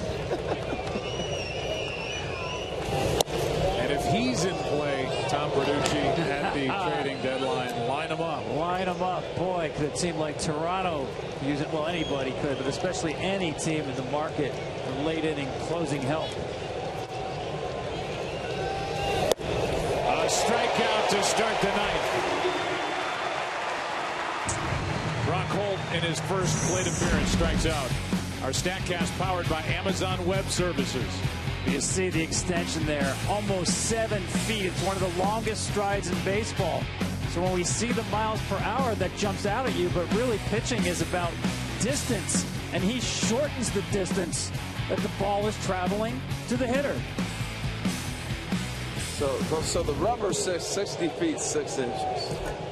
So he's basically coming at you about 58 feet. At more than 100. Here is Mike Moustakas batting for Manny Machado. 102 from Chapman, and Glenn Perkins, a closer who got this save last year in his home ballpark at home. And the All-Star game is getting ready. What a job done by Ned Yost. We talk about it, that he was working on this every morning leading into this All-Star break, and this game in particular. Ned Yost now has used everybody on his bench to get in the ball game. That's pretty cool. I'm gonna tell you what's cool too. Is look at them all looking at Chapman like, are you kidding me? They're basically saying, good luck, Moose. When you get that shot that we just saw in the dugout, you're looking at former major league players who are managers and coaches, and guys playing in an all-star game sitting there going, are you kidding me? The American League guys don't see Chapman like the National League guys get to see him. Look at them. They are sitting there going, this is something to marvel. That's how impressive it is. Goodbye. 2 out as Moustakas in his first All-Star game at bat strikes out. Look at these reactions. That was 103. You hear about it, you watch it in highlights, but until you see it in person, it's hard to fathom. If big league hitters and pitchers can't believe what they're seeing, I'm sorry. It's impressive. And you saw Grandal difficulty catching that pitch. That's 8 out of the 9 over 100 miles per hour, triple digits, and making another one as Mark Teixeira has to straighten the knees. Mark's 0 for 1.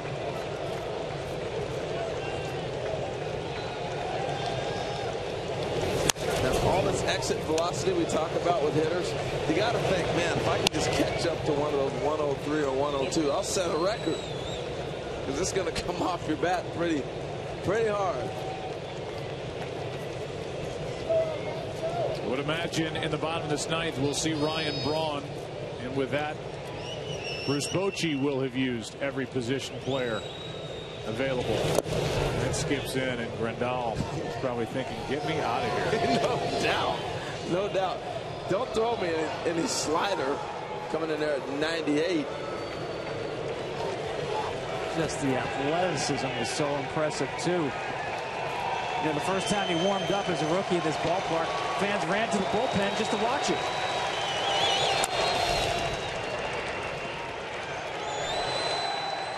Teixeira, the veteran first baseman for the Yankees, will walk into Brian Cashman and say, "Go get this guy." He's standing up. They're cheering in the home ballpark. How hard will he throw this one, Joe? 104. I'm with you.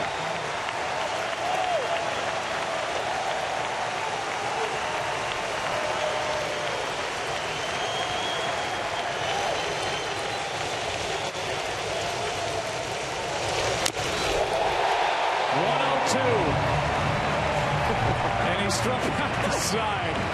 And Teixeira just had a look on his face like, that was a little harder than I'm used to in the big leagues.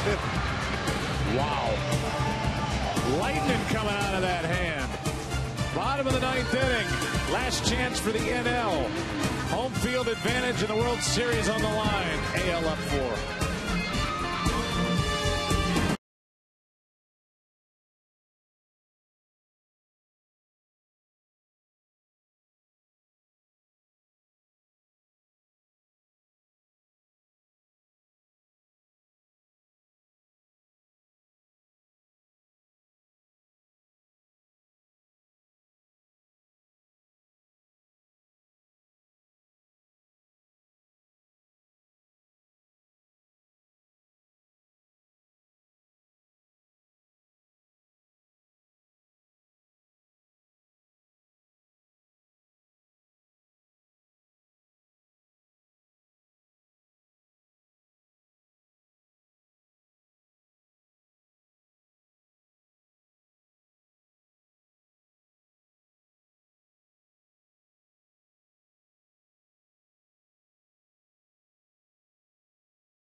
Mike Moustakas takes over defensively at third base, and on the mound is Glenn Perkins, perfect this year in saves, 28 of 28. Here's Ryan Braun, that's fair, down the right field line, and this 9th inning starts well for the National League as Braun is going to turn and look for an all-star game triple. He's got it. You know, Ryan Braun can slice this ball to right field with the best of them in the big leagues. This is a great angle. Look at that, inside out, shot down the line, and it hugs the line. That's why it ends up being a triple, not a double. Doesn't care him. J.D. Martinez played it perfect. Braun's flying around the bases. He didn't run that hard. First he's thinking this is a double. Then he sees it stay in the corner. And right now he turns it on. Got to make sure leading off a 9th inning down by 4. He was sure he was safe. Now Crawford. As Ryan Braun in his 6th All-Star game. Former Rookie of the Year and National League MVP replaced Matt Holliday out with a tear in his quad. on his way back for St. Louis. Has a triple to start this ninth. Here's Crawford. Fly ball into left field. Sends a left fielder Holt back, and on the track he's got it, a sac fly, and it's a 6-3 game here in the ninth inning. And now the National League needs 2 more base runners to have a chance. On Saturday, July 25th, the UFC returns to Fox with a rematch everyone's been waiting for as bantamweight champion TJ Dillashaw takes on former champ Hannon Barao. Plus, Tate battles Eye in a women's bantamweight bout. It's all live. It's all free. Saturday, July 25th at 6 p.m. Eastern, only on Fox. Streaming live on Fox Sports Go. Here's Bryant. Deep into right, not deep enough. 2 out. And the young Cub, 23 years old, 0 for 1 with a walk tonight. Glenn Perkins, who's in his 3rd All-Star game, who got the save last year, not in a save situation, but he'll deal with Joe Panik. Well, you mentioned he's been perfect, and that's why Ned Yost is giving him the ball. I mean, what an honor, what a compliment in that American League bullpen to be the guy chosen to get the 9th inning. 6-3 is the score. Panik struck out in his only other plate appearance, takes a strike. Well, it's so unique, Tom, because forever it was going to be who? Mariano Rivera. He's going to get that ball, right? Back-to-back years for Mr. Perkins. And who's going to be the MVP? It could be Mike Trout. And if it is Mike Trout, realize that with his homer in the 1st inning now, in his 4 All-Star games, he has gone to hit for the cycle in his 1st plate appearance of the game. Panik fouls it away. National League is down to their final strike. He got the scoring started with a home run to right off Zach Greinke. He's hanging around until the end. He had 4 plate appearances tonight. He scored 3 runs. So what are you saying? Walk Mike Trout the first at bat in an All-Star game if we're going to face him? You got a better chance for having some block. Here's a fly ball into left. That'll do it. AL wins it 6-3 here in Cincinnati. And the American League has secured home field advantage for the upcoming World Series. The team with a home field advantage has won 5 of the last 6 World Series. It didn't happen last year, with Kansas City losing at home in Game 7 to San Francisco, but in a 3-hour, 2-minute game with Mike Trout starting it with a home run into right. Way back in the 1st inning, Ned Yost is 1 for 1 as an All-Star game manager. He put the work in, he lined them up, and he gets a 6-3 win. Yeah, this is a great game. I mean, great talent on the field. Obviously, it was shown, but every player got in as well. And that's, you come to an All-Star game, you want to play. Very competitively played, Tom. They got them all in. They stuck to the script. We had some standouts tonight, too. Well, starting with Mike Trout, the home run and beating out the double play ball to open up the tie-breaking runs. And Mike Trout made like Bo Jackson in the 1st inning. Mike Trout was born 2 years after Bo hit that home run in 1989. David Price is the winner. Clayton Kershaw gets the loss. The only other time a Tiger winner and a Dodger loser in an All-Star game was 1949 at Ebbets Field in Brooklyn. Tiger Virgil Trucks beat Dodger Don Newcomb. And with that, we go down to the field and Aaron Andrews. Joe, thanks so much. Here with Prince Fielder, 2 RBI on the night in your big return to the All-Star game after coming back from neck surgery. First, though, let's talk about that 5th inning against Clayton Kershaw, where the AL just able to jump on him, you helping out coming off the bench. Why? What did you guys see out of Kershaw? Obviously, Kershaw is awesome, or you wouldn't be here, but I think we were just trying to be ready for the fastball and, ran into it. That's it. Just that easy, right? He's too good to be, trying to look for stuff. He's just too good, so you just got to react, I think. Well, let's talk about how it was too good to see you back on this field tonight. We mentioned you were, I think your son said yesterday, in Jamaica last year during the All-Star game, recovering from neck surgery.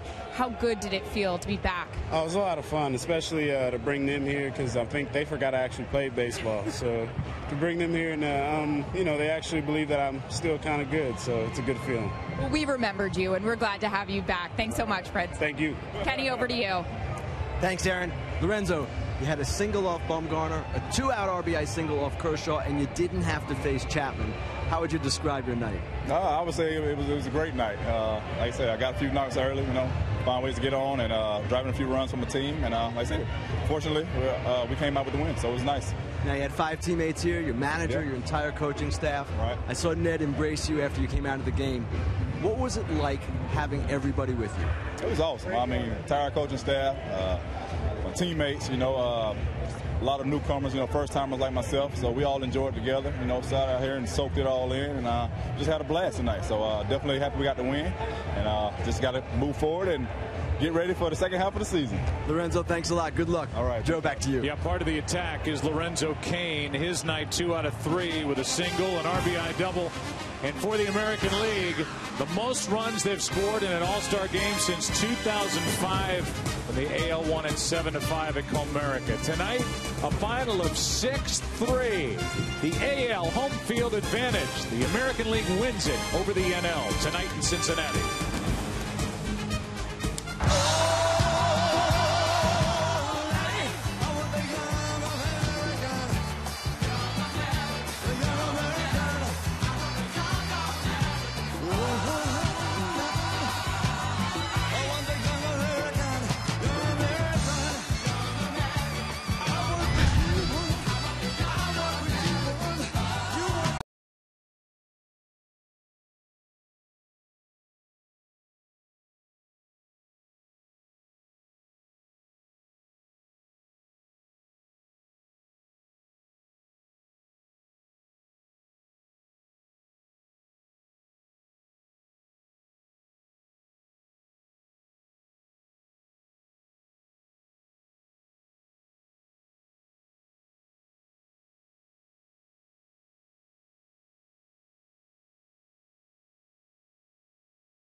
All-Star post-game show on Fox is sponsored by Chevrolet. Final tonight, 6-3. The American League secures home field advantage for the upcoming World Series. David Price, the winner. Clayton Kershaw, the loser here tonight. We'll send you down to the field. Here's Aaron Andrews. Joe Buck, thank you so much. Well, now the moment we've been waiting for, and some history, too, as right now I'll introduce the Commissioner of Major League Baseball, Mr. Rob Manfred, here to present the Ted Williams Most Valuable Player Award. For the first time in the history of baseball, a player has won back-to-back MVP awards in the All-Star Game. Mike, it's my pleasure to present to you the Ted Williams All-Star Game MVP Award presented by Chevrolet.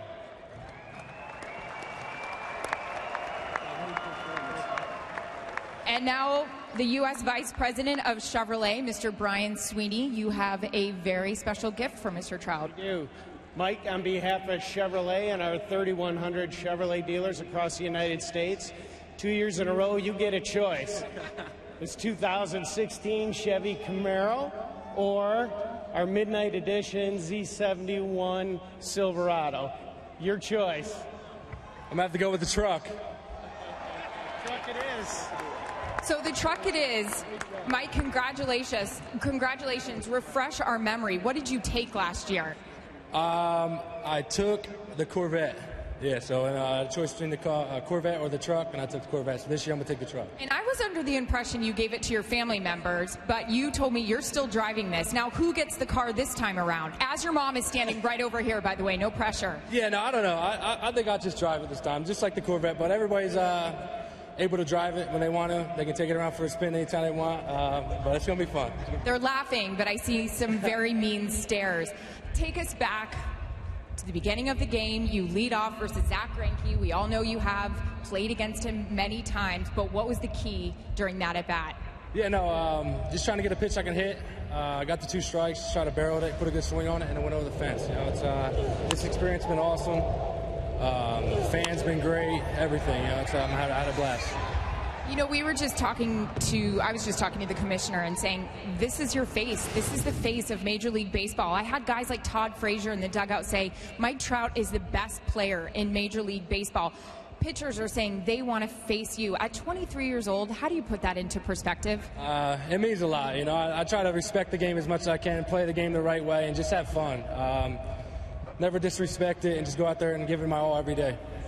There is a stat that was going around on Twitter. We just put it up on our broadcast. Since you've led off in the All-Star game, you've hit for a cycle.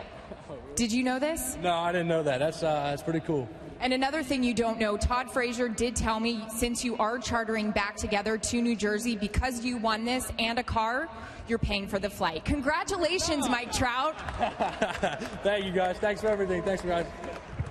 Joe, over to you. All right, Aaron, thank you very much. The reigning MVP, and as we talked about, he is now the 5th multiple MVP in the history of the All-Star Game. Names like Willie Mays, Steve Garvey, Gary Carter. That's the list that he is on. The other, Cal Ripken Jr. And now it's Mike Trout.